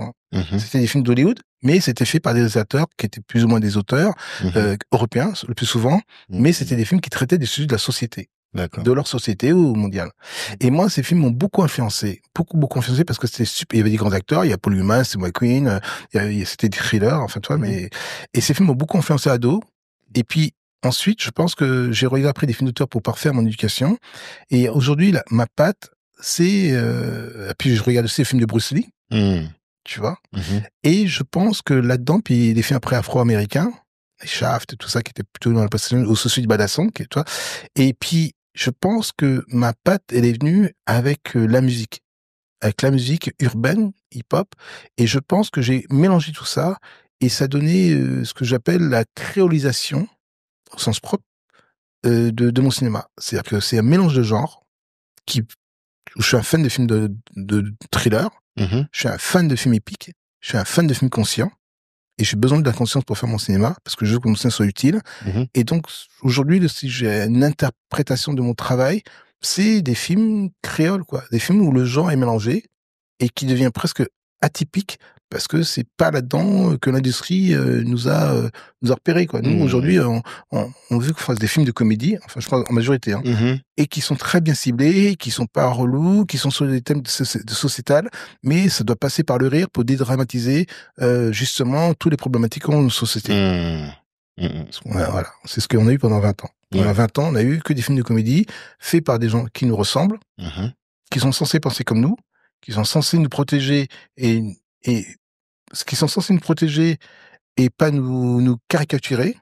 Mais finalement, j'ai toujours que ce boomerang-là qu'ils ont lancé, là, ces gens-là, je dis ces gens-là, parce que c'est pas beau de dire, c'est parce que c'est je sais pas s'ils se sont fait manipuler, mais en tout cas, il y avait un appétit commercial.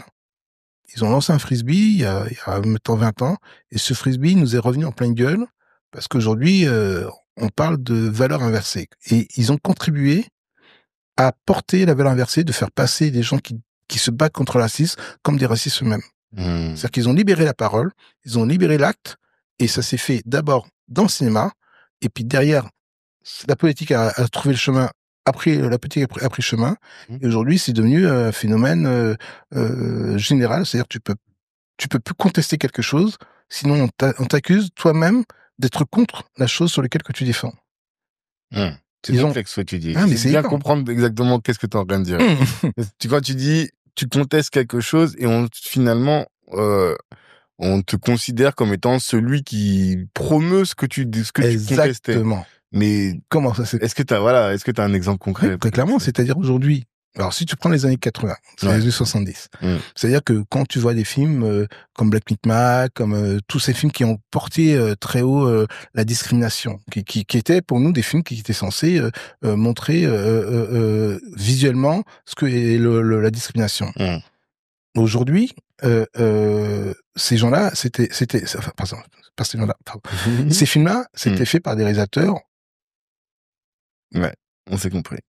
Non, on n'a pas le droit de dire. Hein. Vas-y, t'as le droit. Ici. Voilà. Tous ces films-là qui parlaient de discrimination étaient portés par des réalisateurs blancs. Il n'y a pas de réalisateurs noirs. Totalement. Ils employaient des noirs. Bon.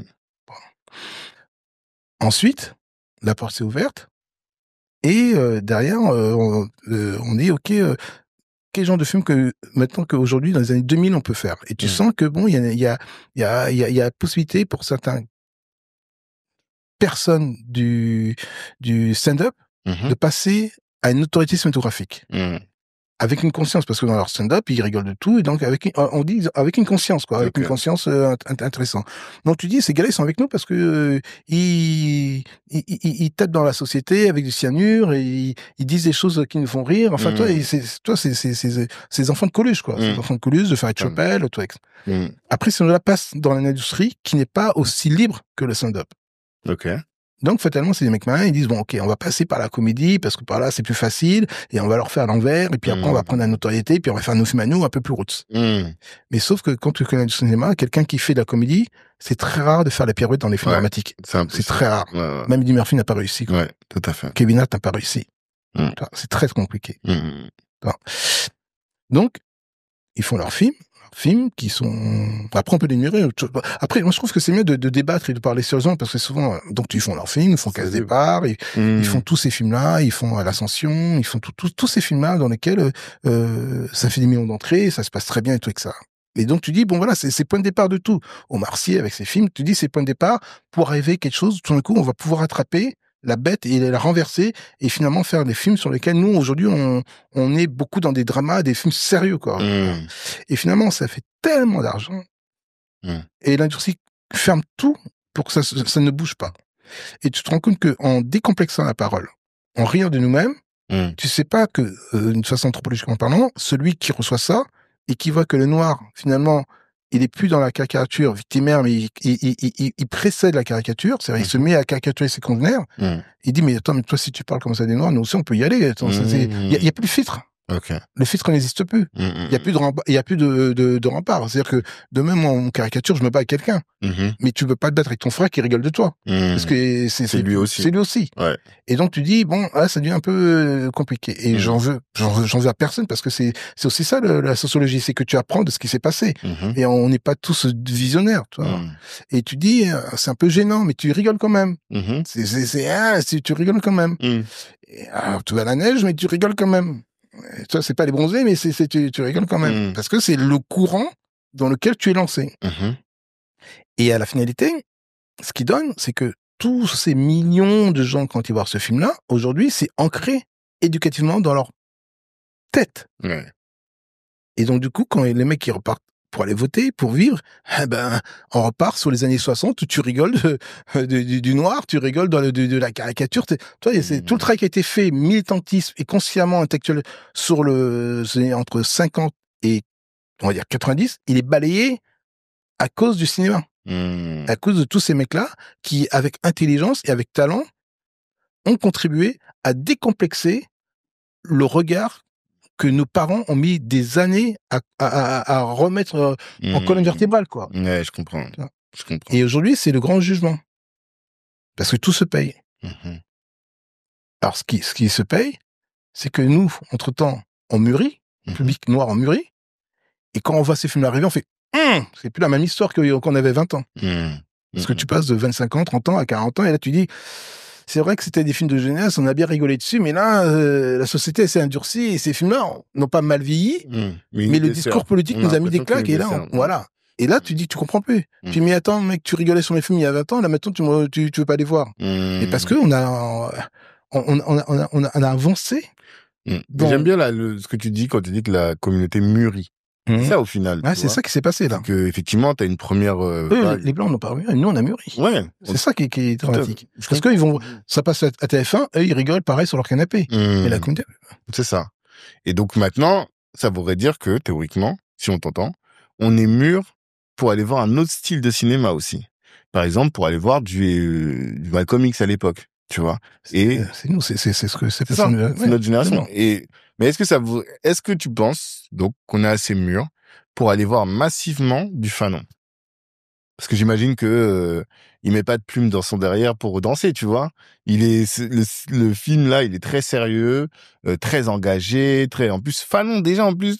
Je te dis, moi, je sais pas si j'ai réussi à lire en entier Les Damnés de l'impérialisme, Les Damnés de la Terre, pardon. Je suis pas sûr. Parce que je trouvais que c'est un médecin, tu vois, un psychologue, un psychiatre. D'ailleurs, c'est même pas un psychologue, c'est un psychiatre. C'est exactement ça. Voilà. Ouais. Donc, très technique, très dur. Je sais pas est-ce que ça se ressent dans le film aussi, il y a cette complexité aussi dans le film. Comment vous avez réussi à rendre le truc digeste? Voilà. Oh. Ouais? Oh. Ah oui, digeste, c'est le terme. C'est le terme. Mais c'est le terme, c'est le terme. On est d'accord. Ah non, mais c'est le terme. Ok, d'accord. Mais c'est le terme que j'allais te dire. Mon travail, c'est de rendre les choses digestes. Ah, bon, on est aligné. Ah non, mais c'est incroyable. Ok, bon, on est aligné. Parce que moi, je te dis vraiment, j'ai eu du mal avec le... Ah non, mais mon travail, en tant que réalisateur, c'est d'être un filtre par rapport que tu prends quelque chose de complexe et tu le donnes à un réalisateur, à un scénariste, et il va le rendre digeste pour que le grand public puisse ne pas lire les 4 tomes et que lui, il sorte comme s'il connaissait tous les livres que toi, tu t'es empiffré. Tous les livres parce que nous, moi, j'ai dû lire facilement tous les ouvrages de Fanon. Ah ouais? Pendant 5 ans. Okay. Avec Philippe, Sébastien, on a tout lu parce que ce qui est intéressant, c'est que s'il y a une chose que je ne comprends pas, il faut que je sois capable de l'expliquer à Philippe et le réseau avec Sébastien. Donc, on doit lire les mêmes choses pour pouvoir travailler, réfléchir et tout, etc. Et c'est vrai que ce métier-là, c'est un métier qui est fascinant parce que tu dois tout lire. Tu dois tout lire, tout comprendre. Et même si tu comprends pas, tu t'en fais une interprétation. Donc, l'interprétation que toi, tu as eue à l'époque de la Terre ou de Peau Noire et Masque Blanc, c'est quelque chose sur lequel, moi, je prends du recul. Okay. Et la difficulté des mots, je la mets en image. C'est que moi, je ne comprends pas la phrase. Je dois comprendre l'interprétation de la phrase pour pouvoir en faire une image. Tout à fait. Donc, il y a des mots, des formules qui sont très complexes. Eh ben, naïvement, et je prends pas de caricature, j'en fais une séquence qui reflète en une image tout le paragraphe. Et ça, tu dois à un moment dire, ah oui, c'est ça qu'il a voulu dire. Et donc, ce film-là, c'est un film qui, à mon sens, a une valeur parce que c'est vraiment la parole de Fanon mis en image. Et est-ce que tu peux nous donner des exemples, tu vois, de thèmes, de situations dans le film pour lesquelles tu as dû vraiment redoubler de génie, batailler. Oui, je pense que tu aimes ça vu que tu l'as dit toi-même. Non, en fait, quand c'est ça qui change, c'est que tu dois à la fois surprendre le spectateur pour sur des choses qu'il n'a pas encore vues, mais des choses qu'il connaît. Parce que si tu fais, par exemple, si tu prends Star Wars, ça se passe à un endroit, mais tu peux faire Star Wars avec Ivanhoe. Tu fais faire Star Wars avec la planète des singes. C'est juste le décor qui bouge, quoi. Mais c'est toujours les mêmes thématiques un empire oppressant qui veut exploiter ou une minorité, quoi. C'est toujours les mêmes thématiques sociétales. Et quand tu fais Fanon, tu dis, mais nous, on est gorgé d'exemples de discrimination. Mais il faut trouver quand même des choses sur lesquelles on n'est pas dans la caricature pour pouvoir montrer que nous, on parle des choses qui nous sont propres, quoi. Et que s'engage doit être commun. Donc, tu prends facilement... Alors, je donne un exemple du film. Ouais, bien sûr. Il est, il est il fait une conférence à des jeunes médecins algériens, parce qu'il est en Algérie, et il est censé expliquer ce que est le racisme. On dit, mais comment on peut mettre en image le racisme? Comment c'est matériel, c'est une pensée, mais en action c'est compliqué. Toi, si tu peux montrer une action où il y a une discrimination, mais expliquer le racisme à travers un film, si tu passes pas par une situation connue, t'as plus besoin d'en parler, tu la montres. Mais quand tu en parlais, donc il est dans un auditorium et il va débattre sur alors nous on est comme ça, on dit putain mais comment on va faire et tout. Alors je sais pas, alors ce qui est écrit, alors la force du travail que j'ai avec Philippe, c'est que et je lui rends hommage à Philippe Bernard, c'est que quand on travaille à deux, on travaille à deux sur 5 ans d'écriture. On travaille pas sur 2 ans. C'est 5 ans d'écriture dans lesquels tu sais au millimètre près. Et parce que Fanon le méritait, quoi. Et Sébastien nous a suivi totalement. Donc tu rentres là et tu dis, mais c'est écrit, hein. Donc c'est comment tu mets ta mise en scène. C'est écrit, mais comment tu mets ta mise en scène. Et j'ai dit, bon voilà. Donc il va parler à son éditoire, mais en fin de compte, il faut quelque chose qui captive ce qu'il dit le spectateur. Et derrière, tu écris la peur. Il va parler du racisme, mais derrière, et tu vas comprendre qu'en fin de compte, ce qui nourrit le racisme, c'est la peur de l'autre. Tout à fait. Donc tout ce qu'il dit, derrière, c'est marqué. Mais jamais il prononce le mot la peur. Il prononce toutes les situations discriminantes dans lesquelles, en tout cas, le colon met le colonisé. Et ensuite, si ça ne suffit pas, sans surligner, tu fais en sorte que une peau de banane tombe sur lui. Ok.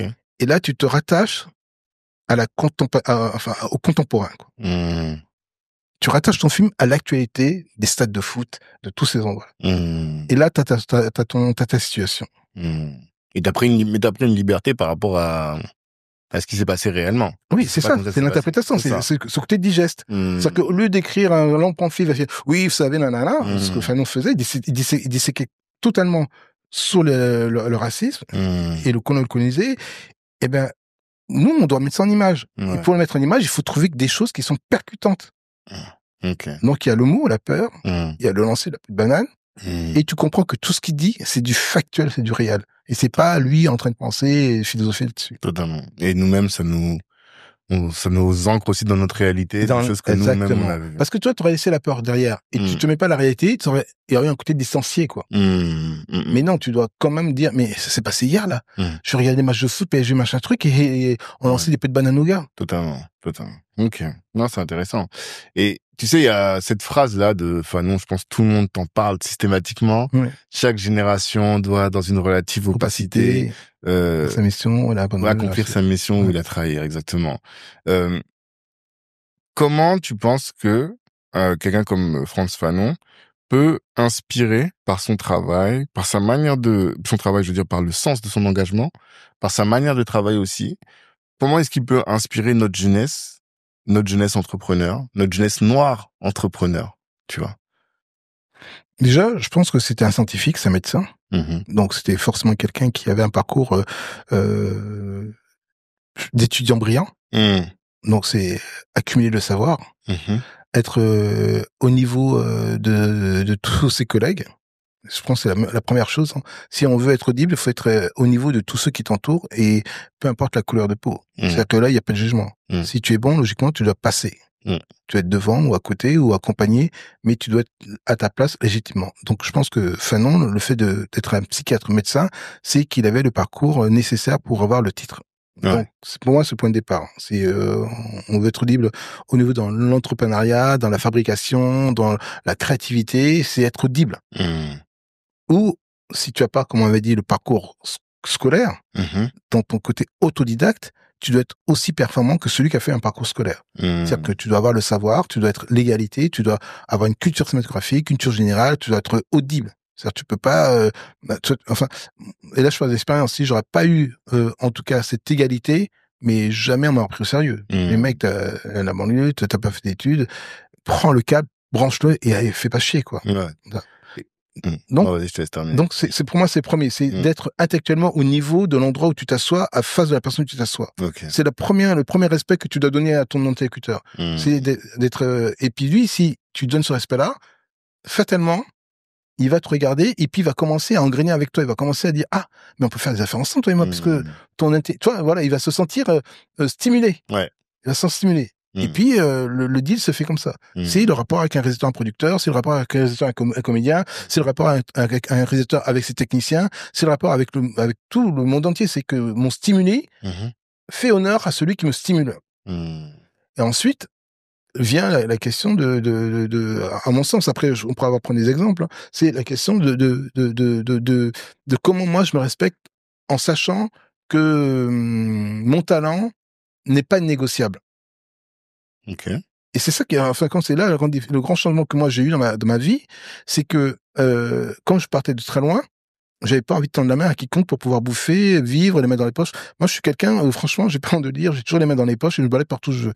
Parce que je ne veux absolument pas être dépendant d'un système économique, parce que je veux m'acheter, prendre, vivre, mais vraiment pas comme un bohème, mais comme quelqu'un que ses besoins, pour moi, mes besoins sont fondamentaux. Moi, j'adore les vinyles, j'adore comme nous tous, j'adore sentir que je suis en phase avec l'endroit où je suis. Donc pour ça, il faut avoir en phase avec l'endroit où je suis, c'est-à-dire quand je suis, on va dire, quand je suis à Paris, s'il y a un truc qui me plaît, j'ai pas envie de dire putain, ça pique, mais je peux pas prendre parce que non. C'est-à-dire que moi, je suis un fan de vinyle et puis c'est une passion qui me coûte énormément. Quoi, tu vois. Oui, ça me fait penser à Claudicia, qui était là juste avant toi, sur la semaine dernière, et il nous disait, parce que lui aussi est militant comme toi, et il m'a dit, moi je suis fan de voitures. Ouais. On a tous les mêmes... Tu vois, non mais oui, je comprends. Pour pouvoir assumer, tu vois. Ouais, c'est clair. Et c'est exactement ça. Voilà, militant comme toi, mais il dit, je vais pas militer pour manger des pierres. Il faut que je veux acheter des belles voitures. Et ça n'empêche pas. Voilà. Mais... Ça n'empêche pas parce que le mensonge venait de là. Le vrai mensonge des années 80, 70... C'est ça qui m'intéresse. Ouais, le vrai mensonge qu'on nous a mis dans la tête, c'était que si vous devez avoir des convictions, vous devez être en phase et manger des pierres. Mais ça, c'est faux. Enfin, toi, c'est pas vrai. Je veux dire que tu peux être engagé et être milliardaire. Tu peux être engagé, vouloir le meilleur pour ton frère et dire, moi, mon seul souhait, c'est que tout le monde vive richement et posément. J'ai aucun, c'est barbaresque. Je veux dire, c'est idiot de croire que la bonté vient simplement parce que tu es pauvre. La bonté vient de celui qui intimement est persuadé qu'il peut donner le meilleur à son frère. Et plus tu as, plus tu peux lui donner. Tout à fait. Moins tu as, moins tu peux lui donner. Tout à fait. Donc l'idée, c'est d'avoir tous ensemble le même niveau de vie qui permet à chacun de dire, bah viens à la maison, j'ai chez toi, et puis voilà. Mais parce que malheureusement, il y a des gens qui ont dit que l'accaparation est pour nous et pas pour les autres. Et c'est ça le mensonge. Le mensonge, c'est que le capital, pour l'Occident, c'est moi je prends et je te laisse ce que je veux pas. Et nous, on nous a mis dedans. Donc, comme ils voulaient eux beaucoup, ils ont dit, bon, pardon. Donc, ils nous ont dit, bah, vous, prenez ce qu'on vous donne parce qu'on ne pourra pas tous être là-haut et avoir autant de... Et nous, on est rentrés là-dedans. Nous, chaque fois qu'on a besoin de quelque chose, on dit, s'il vous plaît, non. Donc, moi, quand j'ai commencé à travailler, je dis, je vais pas prendre plus que je dois apprendre, mais en tout cas, ma valeur, elle a une valeur. Et puis, je prends ce qu'un réalisateur de mon tempérament, de mon talent doit prendre. Tu vois, et je m'aligne. Je m'aligne sur ce mode de vie. Tu vois, c'est-à-dire je dépense pas plus par mois, mais je m'aligne sur ce mode de vie. Et ça donne la valeur à tout le monde parce qu'ils savent que si demain on travaille avec moi, je parle vraiment à Sébastien, c'est que la qualité va être à la hauteur de ce que moi je vais percevoir. Je vais lui donner vraiment c'est un producteur. Donc, pour lui, c'est un entrepreneur, Sébastien. Toi, même s'il a des convictions comme les miennes, mais lui, il faut que son truc, il tourne, quoi. C'est que ça. Donc, si tout d'un coup, je ronfle et puis il me dit, attends, je te paye des niais, toi, tu dors, ouais, mais attends, et justement, et ça qui est intéressant, parce que quand on voit les personnes qui ont moi, je vais dire les choses simplement. Quand les personnes qui sont artistes, très artistes, et qui ont cette sensibilité comme la tienne, on peut penser que, bon, ils y vont la fleur au fusil, ou qu'ils vont pas avoir un travail intense, tu vois, parce que justement, il y a ce côté un peu bohème qui dit je travaille pas trop et de toute manière, j'ai des fulgurances en tant qu'artiste, tu vois. Mais ce que j'entends dans ton discours, c'est que c'est pas ça, tu vois. J'ai cette sensibilité, j'ai cette volonté aussi de faire des belles choses et d'avoir des belles choses et donc je m'astreins une éthique de travail quand même qui est intense. C'est ça? C'est ça. D'accord. C'est ça parce que je pense que ma génération, on est né avec tout comment dire ça, tout le système capital où on a vu arriver la machine à laver, la télévision, les Nike, les Jordan, on a tout vu arriver. Et il fallait que les parents et une fois que tu touches à ça, pour t'en défaire, c'est compliqué. Tout à fait. Donc il faut savoir que si jamais tu veux ça, c'est pas aller voler, c'est travailler pour. Et puis tes enfants viennent derrière aussi. Donc moi je suis né avec une génération où le matérialisme était régnant. Il était régnant. Sauf que le matérialisme était régnant chez l'autre. Ouais. Nous, on avait les trucs, on pouvait juste, mais on avait en tout cas en tête l'envie d'avoir les voyages comme les autres. Et du coup, ça te construit. Ça te construit pas que dans l'envie, ça te construit dans la réussite. Ça te construit dans la réussite. Et c'est ça, je pense que parfois, il y a certains qui oublient que ce parcours de réussite, il y a un point de départ. Il y a un point de départ où il y a tous les copains qui parfois ça s'est bien passé et d'autres ça s'est pas bien passé. Mais là où c'est intéressant, c'est que c'est un message quand même qui doit être porté parce qu'il va être fort. Parce qu'il y a beaucoup de gens qui vont te dire, moi je milite pas parce que j'ai choisi de faire de l'argent. Tu vois. Et là, ce que vous montrez, que ce soit toi ou Claudie, c'est que les deux sont pas inconciliables. Ouais. C'est ça en fait. Ah oui, complètement. Mais quelle est la voie, c'est-à-dire la voie VOIE pour y arriver, selon toi? C'est le fantasme. Moi, je pense que, pardon, je pense que, et c'est pour ça qu'il faut vraiment être à l'aise entre nous, mais très à l'aise, que des imposteurs sont les gens chez les autres et chez nous. Pour moi, il faut pas croire que l'homme noir n'est pas aussi un imposteur, comme l'est l'homme blanc. Tout à fait. Nous avons des imposteurs chez nous qui font alors, comment je vais dire ça, un fonds de commerce de notre situation. Pour des raisons X, Y, à tort ou à raison. Et que, parfois, ils entretiennent des fantasmes ou des préjugés, des alienations sur lesquels nous, ça nous réconforte parce que, on aime bien être réconforté le fait que, on n'a pas réussi, c'est de la faute du système et que finalement, on est conditionné à ne pas réussir et qu'on doit gueuler tout avec ça. Pendant que eux, ils revendiquent le fait qu'on est dans cette situation-là, mais ils prennent de l'argent en parlant de nous et ça leur permet eux de s'enrichir. Ça, c'est un fonds de commerce. Tout à fait. Et comme le blanc. Et le blanc, eux-mêmes, emploient ces gens-là indirectement pour qu'ils parlent comme ça pour nous. Non, cette cascade-là, elle est institutionnalisée depuis toujours, quoi. Tout à fait. C'est pas les maîtres des maisons. Enfin, mais tu vois, il y a intellectuellement ce genre de truc. Et nous, là, ceux qui sont tout en bas et qui se font réconforter par leurs conditions parce que ceux qui parlent de nous, non, on doit leur dire, mais non. C'est pas normal, cette condition-là. Il faut structurer ce que tu fais, l'entrepreneuriat, faut structurer votre sortie de ce tunnel-là, faut vous mettre en gros, faut faire du finance, et c'est tout, et c'est pour ça qu'aujourd'hui, tous les podcasts, qui appellent à l'entrepreneuriat sont les gens, parce que maintenant, les gens, ils ont compris que le verrou a sauté, et qu'on a accès maintenant à la transmission, c'est la transmission du business. Avant, on n'avait pas ça. Ceux qui détenaient les secrets du business, ils le donnaient qu'à ceux qui étaient conciliants avec le business. Maintenant, c'est fini. Le truc a éclaté. Donc voilà. Internet. Moi, c'est pas ça que nous, on parle comme ça, nous prend pour des... Mais les artistes doivent pas parler comme ça. Ils sont censés... c'est surprenant. Ils sont censés crever la dalle, ils sont censés faire du crowdfunding, ils sont censés des trucs et tout.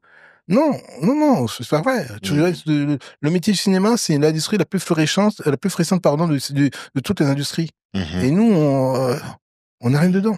Donc, s'il y a rien dedans, c'est qu'il y a tout à prendre. C'est ça l'économie. En fait, compte, c'est que là où il y a rien, c'est à toi de trouver le produit qui est manquant et pour t'enrichir avec. Mais nous, je dis, aujourd'hui, la bascule peut se faire en disant nos films n'ont jamais été dans ce sens-là des succès box-office, mais on peut le faire.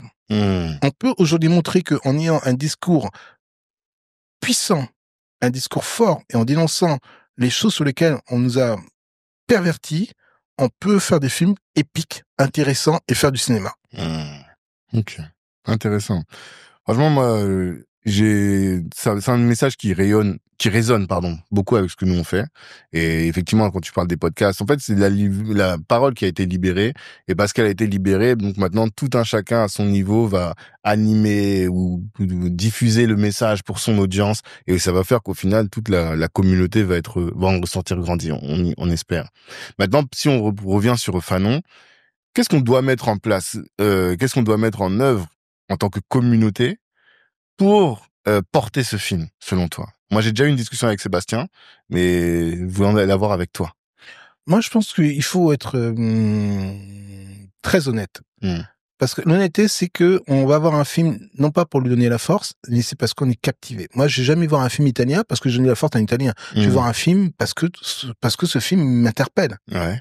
Donc, moi, je pense que d'abord, la première chose qui est de notre part, c'est d'être séduisant. Si tu es pas séduisant, et quelqu'un te dit à côté, viens, on va voir le film pour donner la force, t'es sûr que c'est risqué, parce que s'il est déçu, la prochaine fois que tu lui demandes d'aller voir la force, il est rappelé, il fait, non, excuse-moi, mon frère, ce film-là, j'ai donné la force, j'ai dépensé 15 €, c'est pas encore au point, quoi. Laisse-moi aller voir mon film, j'ai payé tout, etc. Donc, le militantisme a des limites. Ouais. Elle a des limites.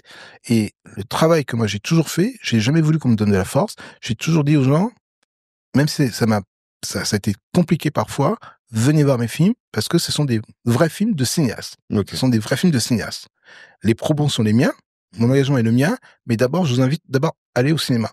Et à partir de là, vous en sortirez content, pas content, mais en tout cas, je vous invite à aller voir mes films au cinéma. Et pour ça, je pense que comme pour tout le monde, on est dans les mêmes stratégies d'influence, quoi. C'est-à-dire qu'il faut une bonne annonce, il faut une belle affiche, il faut un bon bouche-oreille, il faut voilà. C'est en fait compte, ce qui est intéressant dans mon métier, c'est tout est balisé. C'est-à-dire que j'ai juste à me mettre dans un siège et je reproduis ce que, par exemple, Monte Cristo a fait en termes de communication. Enfin, tu vois, je veux dire, il y a des curseurs qui sont tout prêts pour nous.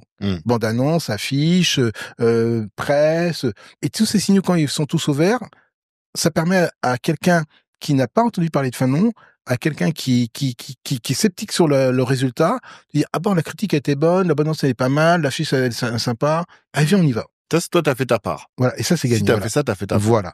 Mais t'es d'accord avec moi que tu peux avoir tout ça et que le film ne marche pas. C'est possible. Parce que il y a un relais qui est pas fait, tu vois. Et c'est possible. C'est là où je me dis, vous avez fait votre part. Vous avez fait un bon film. Déjà, vous avez choisi un bon thème. Première chose. Et bon réalisateur. Donc, normalement, le film il sera de qualité. Le sujet, ça va être la distribution. Ça, c'est aussi votre part. Maintenant, nous aussi, il faut qu'on fasse notre part. Et quand je parle de nous, je parle en tant que communauté. Je veux dire la masse de la communauté, mais peut-être aussi les gens qui ont de la parole dans la communauté aussi. Qu'est-ce qu'ils doivent faire, tu vois?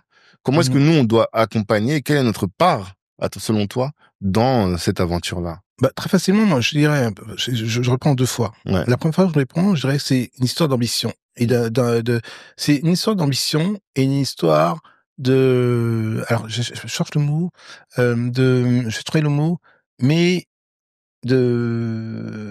tu sais, le fait qu'à un moment, on a envie de crier victoire. De fierté, finalement. De? Fierté? Sans doute. Mais à un moment, on a envie de crier victoire parce que on en a marre d'être le second de la course. Ouais. T'as toujours le coureur qui est le plus performant, mais finalement, il n'arrive jamais à franchir la ligne d'arrivée parce qu'il y a toujours un truc. L'entraîneur n'est pas bon, la chaussure elle est pas au top, la piste elle est pas à son avantage. Et le truc, il a, au lieu de dormir, il a dû être gardien d'un entrepôt. Il est pas au top quoi pour être le meilleur. Tout à fait. Ben ça c'est un peu nous. C'est-à-dire qu'il y a toujours quelque chose que le milieu dans lequel on est nous favorise pas. Okay. On dort mal, en truc. On a les enfants amenés à l'école, tout ça. On n'est pas aussi performant que dans une société qui nous rassure, qui nous met confortablement. On n'est jamais confortable. On n'a pas de nombre de salles, parce que si j'ai 400 salles, évidemment, je fais un score, mais si j'ai 50 salles, ça va être compliqué de trouver où il passe. C'est tout ça. Donc, c'est un moment, ce qui lie tout ça, c'est comme une famille, les cousins, les frères et tout, il y en a marre que tu galères comme ça. Il y en a marre que tu sois gardien de taxi. Il y en a marre que ton talent ne soit pas un truc. Frère, repose-toi un moment. Et nous, on va essayer de trouver la solution pour que tu puisses enfin écrire ton bouquin, Et c'est ça la fierté. C'est la fierté communautaire. En disant, OK, il y en a marre à un moment que ça soit toujours les films des autres qui font du box-office.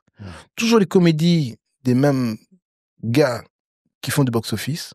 Que si un jour on veut être pris au sérieux dans notre événement, dans notre avancée, dans notre futur, il faut qu'on montre que quand on se mobilise, ça défonce tout. Et ça, je pense que c'est pas forcément individuel de ceux qui ont la parole qui porte au plus grand nombre, c'est à chacun d'entre nous. Parce que même le petit là, et moi je parlais avec une fille où elle est secrétaire, elle me dit, tu sais, j'ai vu ton annonce, j'ai donné à toutes les copines de mon bureau.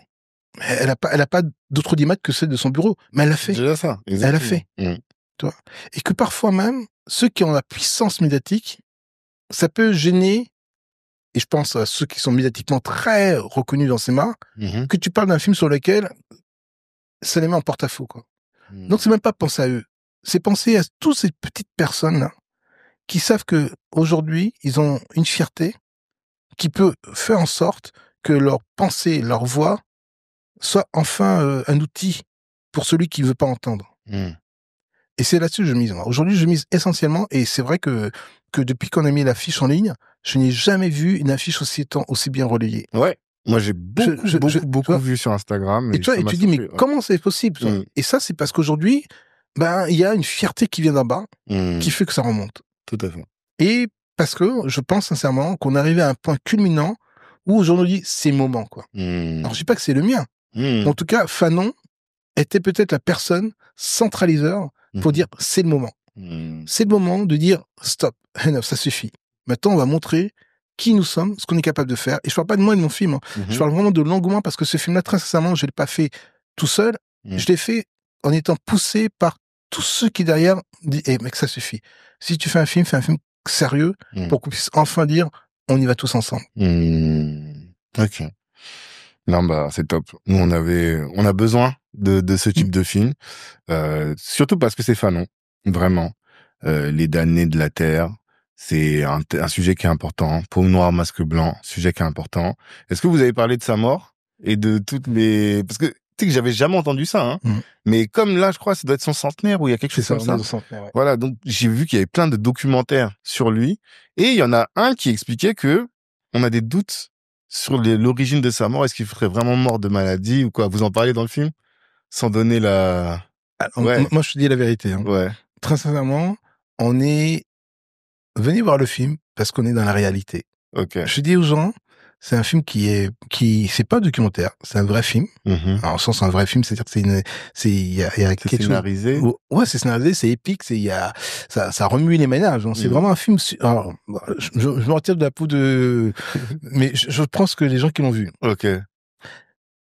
Les gens qui ont vu ce film aux pressions de presse, ils sont sortis en pleurant. Je te jure. Ok. Je te jure que c'est relou de dire ça parce que tu peux pas juger un film que tu as fait Oui. mais après tu peux voir les choses. Totalement. Tu peux écouter les gens. Totalement.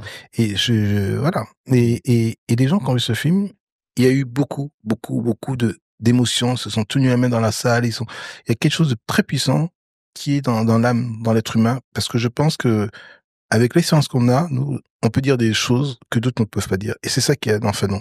C'est que lui, il a su dire des choses avant l'heure de ce qu'on nous on est en train de vivre.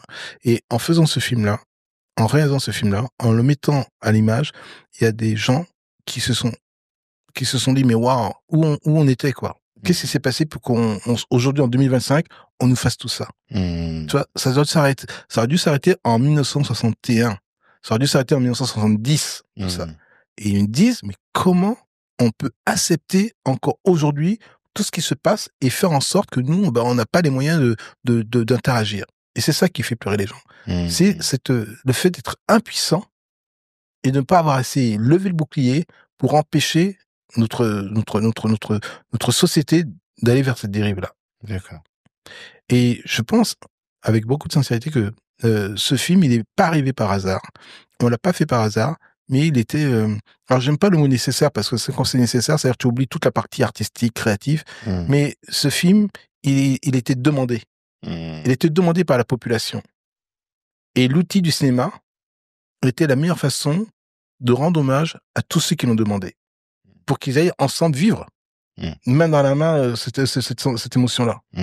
Toi, quand tu lis dans ton coin, tu es dans ta chambre et tu lis le livre, littéralement parlant. Mais quand tu vas au cinéma, Oui, une communion. Il y a une communion. Ouais. Une communion qui te, waouh, et je pense que c'est ça qui va faire que ce film va marcher. C'est que, on n'a pas triché. On a vraiment mis en place tout ce qu'il fait pour que les gens disent, voilà, on a atteint un niveau sur lequel aujourd'hui on pourra pas repartir en arrière. Ok. On a hâte d'aller le voir. Vraiment, on a hâte d'aller le voir. Est-ce que tu as un mot pour notre jeunesse, une sorte de bouteille à la mer que tu veux absolument que quand ils vont reprendre leur vie, toute notre audience qui est la jeunesse noire, entreprenante, entrepreneur, qui vit en Occident, qu'est-ce que tu veux absolument qu'ils retiennent de tout ce qu'on s'est dit là pendant 7h30 pendant laquelle on a parlé? Moi, je dirais, j'ai à la fois quelque chose de positif et quelque chose de peinant. Parce que j'ai traversé toute cette époque-là en voyant des choses que j'aurais pas dû voir, et je pense des gens qui ont dû abandonner, des gens qui se sont fait happer par des choses sur lesquelles ils auraient dû rester dans le combat. Et à chaque fois, ceux qui se sont éloignés de leur qualité d'entrepreneuriat, de leur talent, ils ont baissé les bras trop tôt, quoi. Vraiment, c'est ça qui est triste. Je parle des gens de talent, je parle pas des gens qui étaient faits pour accompagner, je parle des gens qui étaient leaders, qui avaient le leadership. Et parce que le milieu dans lequel nous sommes, il est tellement dur qu'il faut beaucoup d'encouragement, beaucoup de confrérité pour réussir. Et moi, je dirais juste, voilà, quand on a un projet, il faut pas partir seul. Il faut vraiment pas partir seul, parce que le frère va te relever, va t'aider, va prendre ton loyer, va acheter il faut pas partir seul. Et c'est ça la réalité, c'est que toutes les communautés qui ont réussi, ils ont su se fédérer. Ils ont su se fédérer parce que même si tu le rembourses pas demain, tu vas le rembourser après-demain, quoi. Donc c'est la confiance qui règne. C'est la confiance en disant, on a du talent. Même si demain ça rentre pas, ça va rentrer après-demain. Et celui à qui t'as prêté, il sait qu'après-demain ça va rentrer, qu'il va être gagnant. Et c'est ce que je vis, moi, dans mon milieu avec Sébastien, c'est que voilà, on se fait ultra confiance, et que, quand je parle d'un endroit où je vis mes expériences. Je te parle pas d'un endroit, fantasmé. C'est mon expérience, ma vie qui fait que je peux te témoigner très concrètement de tout ça. Et donc, je dirais vraiment à tous les gens qui vous écoutent, que les idées, on en a beaucoup. Toutes les idées ne sont pas réalisables. Il faut être franc aussi avec nous. Il faut pas emmener un copain dans un truc fantasmé sur lequel tu vas planter tout le monde et tu vas manger l'argent, et que voilà. Il y a eu assez ça déjà, donc voilà, c'est ça d'expérience. Mais c'est que clairement, il faut trouver mécaniquement, je veux dire, c'est froid, parce que voilà, il faut parfois laisser l'émotion de côté, et il faut trouver cette froideur du business pour pas tromper son voisin. Toi, il faut laisser l'émotion de côté pour dire, voilà, à un moment, on se met dans une condition de totale réussite, et que on est à la fois humain, mais businessman, quoi. Cela n'est pas le mot business, c'est pas quelque chose qui est occidental. C'est nos parents. Moi, je suis à Abidjan aujourd'hui, aux Antilles, les tontines, elles font du business, quoi. Au bord de la route, elles font du business. Elles vont pas te vendre, même si tu fais une réduction, elles savent qu'elles sont gagnantes, quoi. Donc, c'est pas du tout un truc qui appartient à l'Occident. C'est que nous, naturellement, nous sommes des commerçants. Et ça part des alocos, ça parle des marchands, des blue kits, quoi. Donc, il faut qu'on sache que naturellement, nous sommes des gens qui manient le business. Voilà. Et qu'il faut trouver cette égalité aujourd'hui, de dire, ok, on est des businessmen, des entrepreneuriats, et ça n'enlève rien à notre humanité, ça n'enlève rien à notre gentillesse, ça n'enlève rien à notre sourire. C'est une façon de faire des business dans le plaisir, quoi, et pas dans le côté boursier, pas dans le côté, je veux dire, accaparation des richesses, quoi. C'est dans le partage. On fait du business pour le partage des richesses. On fait pas du business par cannibalisme. On fait du business pour rendre riche notre communauté. Donc je dirais ça. Puis ensuite, je parlerai, malheureusement, et là je parle comme un vieux, parce que j'étais jeune. C'est bizarre de dire ça, parce que maintenant, quand je vais là-bas, quand je vais partout, on m'appelle le vieux, tonton. T'as la barbe blanche. Moi, dès que je me suis rasé à cause de ça, maintenant je laisse le bouc, parce que... C'est vrai. Mais moi, je dis, mais pourquoi parce que t'as l'impression d'être jeune encore, mais tu te vois pas vieillir. Et je dis, mais pourquoi tu m'appelles comme ça? Non, mais tonton, c'est respectueux, le vieux. C'est pas négatif. Non. Mais oui. Mais c'est pour ça que je sais que là-bas, il faut apprendre aussi. Ouais, tout à fait. Le vieux. Je comprends. Tu comprends? Je comprends très bien. Le vieux, là, il parle aussi. Et j'ai attendu avant de parler d'être vieux sage aussi. Parce que tu peux pas, de là où tu parles, dire des trucs sur lesquels on va dire, mais à quel moment t'as vu pour parler? Oui. Et donc, je parlais à ceux qui sont à côté. Et même si ça avait, parce que moi, ma mère m'a parlé comme ça. Elle m'a dit, mais arrête de monter, arrête de descendre, va travailler, va prendre un livre et étudie. Moi, je montais, je descends, je faisais, et je dis, ouais, mais je suis jeune, je veux m'amuser et tout. Non, mais arrête, parce que demain, ton avenir, il faut l'assurer. Ouais, mais attends, on a le temps et tout, j'ai 15, 16 ans. Non, mais voilà. Et je parle à mes enfants, et je dirais vraiment que faut faire très attention. Parce que les années richesse, elles sont passées. Les années où on avait vraiment de l'argent, les années où on avait vraiment les moyens, les années où on pouvait penser que on pouvait se protéger parce qu'on a une société qui était sécurisante, elles sont passées. Et les années qui vont venir, elles vont être très compliquées. Elles vont être très très compliquées, et que si on se protège pas, si on protège pas notre communauté, on va pas passer le cap, quoi. Et donc j'ai qu'à tous ceux qui chantent, qui s'amusent et qui enjaillent notre communauté, n'oubliez pas de leur dire aussi que une fois qu'ils ont fini de danser, de chanter, il faut qu'ils aillent travailler. Et il faut qu'ils aillent travailler, il faut qu'ils aillent penser à leur avenir, quoi. Et qu'il faut pas enjailler les gens pour le plaisir d'être seulement ça dans une lifestyle, quoi. Faut pas que ça soit que ça, quoi. Parce que j'ai vu ça, et je peux dire qu'aujourd'hui, s'il y a pas des grands frères qui ont mis les freins, on serait pas là avec tout votre matériel, on serait pas là à pouvoir discuter et puis à donner des bons conseils, quoi. C'est-à-dire qu'aujourd'hui, on se doit, de donner des bons conseils à notre communauté, parce que ils l'ont pas fait. Ils l'ont pas fait depuis les 30 ans, ils l'ont pas fait. Et que si on est encore là à parler de ça, c'est qu'on n'est pas mort, mais on n'est pas encore totalement vivant, quoi. Non. Franchement, t'as tout dit. Je pense qu'il y a rien à rajouter. Je vous remercie à tous, en tout cas, de nous avoir écoutés jusque-là. On n'est pas mort, mais on n'est pas complètement vivant. Celle-là, on va vraiment la garder. Jean-Claude, je te remercie. C'est moi. Pour tout ce temps, pour tout ce que tu nous as partagé. Tu nous as pas dit d'aller au cinéma pour voir le film. C'est bizarre. Est-ce que tu peux rappeler la date de sortie? Alors c'est le 2 avril. C'est vrai, parce qu'on fait compte, tu vois, c'est ce qu'on dit tout à l'heure, c'est beaucoup plus humain de parler, de discuter. Ouais, et c'est ça. Pas que dans la promo, ouais. Quoi. Non, mais voilà, on a un film important qui sort avec Special Touch, avec tous les collaborateurs de Sébastien. C'est le 2 avril au cinéma. Alors je dirais juste une chose encore, c'est que dans cette industrie, le premier jour, il est très important. Il est très important, parce que c'est comme ça qu'on calcule qu'un film va réussir ou pas. C'est comme ça qu'on reste en salle. Moi, ça fait 20 ans que je dis à tous mes spectateurs d'aller le premier jour en salle. Je pense que ça, maintenant, c'est intégré. Avant, quand je disais ça, les gens disaient, mais non, j'irai samedi, le week-end. C'est le mercredi. Et puis voilà, le samedi, il n'y a plus de film. 2 avril, c'est ça. Donc il faut y aller, il faut inviter vos parents, vos frères, vos sœurs. C'est un film qui est important. Parce que c'est aussi montrer notre savoir-faire, montrer aussi notre discours. C'est le 2 avril. Il y aura, je pense, dans tous les cinémas. C'est Fanon. Si vous voulez avoir des renseignements, c'est Allociné. Vous allez sur Allociné, vous cliquez, il y aura toutes les salles.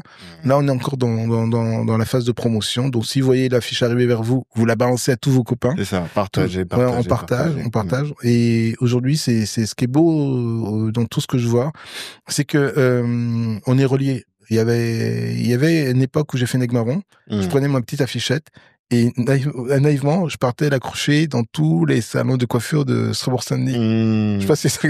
Et je pensais dans ma tête, je disais, mais ouais, les Renois, ils sont là-bas. Donc il faut que j'aille mettre Negmaron dans toutes les affichettes dans les salons. Et les mecs, ils mettaient, et je te dis que j'ai fait mon succès avec ça. Je te jure. J'ai fait mon succès parce que tous les salons de Strasbourg-Saint-Denis avaient Negmaron. Et là, en mettant Internet, alors j'ai faites la même chose, mettez l'affiche de Fanon, et puis j'ai un acteur formidable aussi, parce que je ne vais pas beaucoup parler de mon équipe technique, mais j'ai un acteur formidable qui joue le rôle de Fanon, s'appelle Alexandre Bouillet.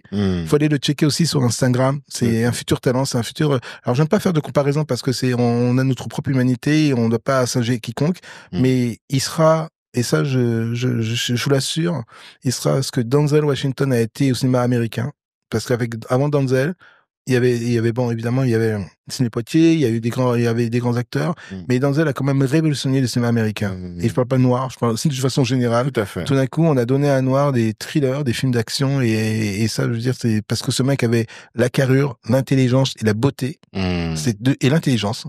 Il avait 4 choses essentielles. Et nous, on a un mec qui s'appelle Alexandre Bouillet, qui a tout ça, en une personne. Et c'est un mec vraiment top. Et je pense que il aurait été autrement, j'aurais pas pris pour Fanon, parce que c'est quand même une spiritualité, et j'aurais jamais donné ce rôle-là à une personne qui n'était pas digne humainement. Ok, c'est noté. Le 2 avril, on sera tous en salle pour aller voir Fanon et revoyez vos ambitions à la hausse. Ciao tout le monde. Merci.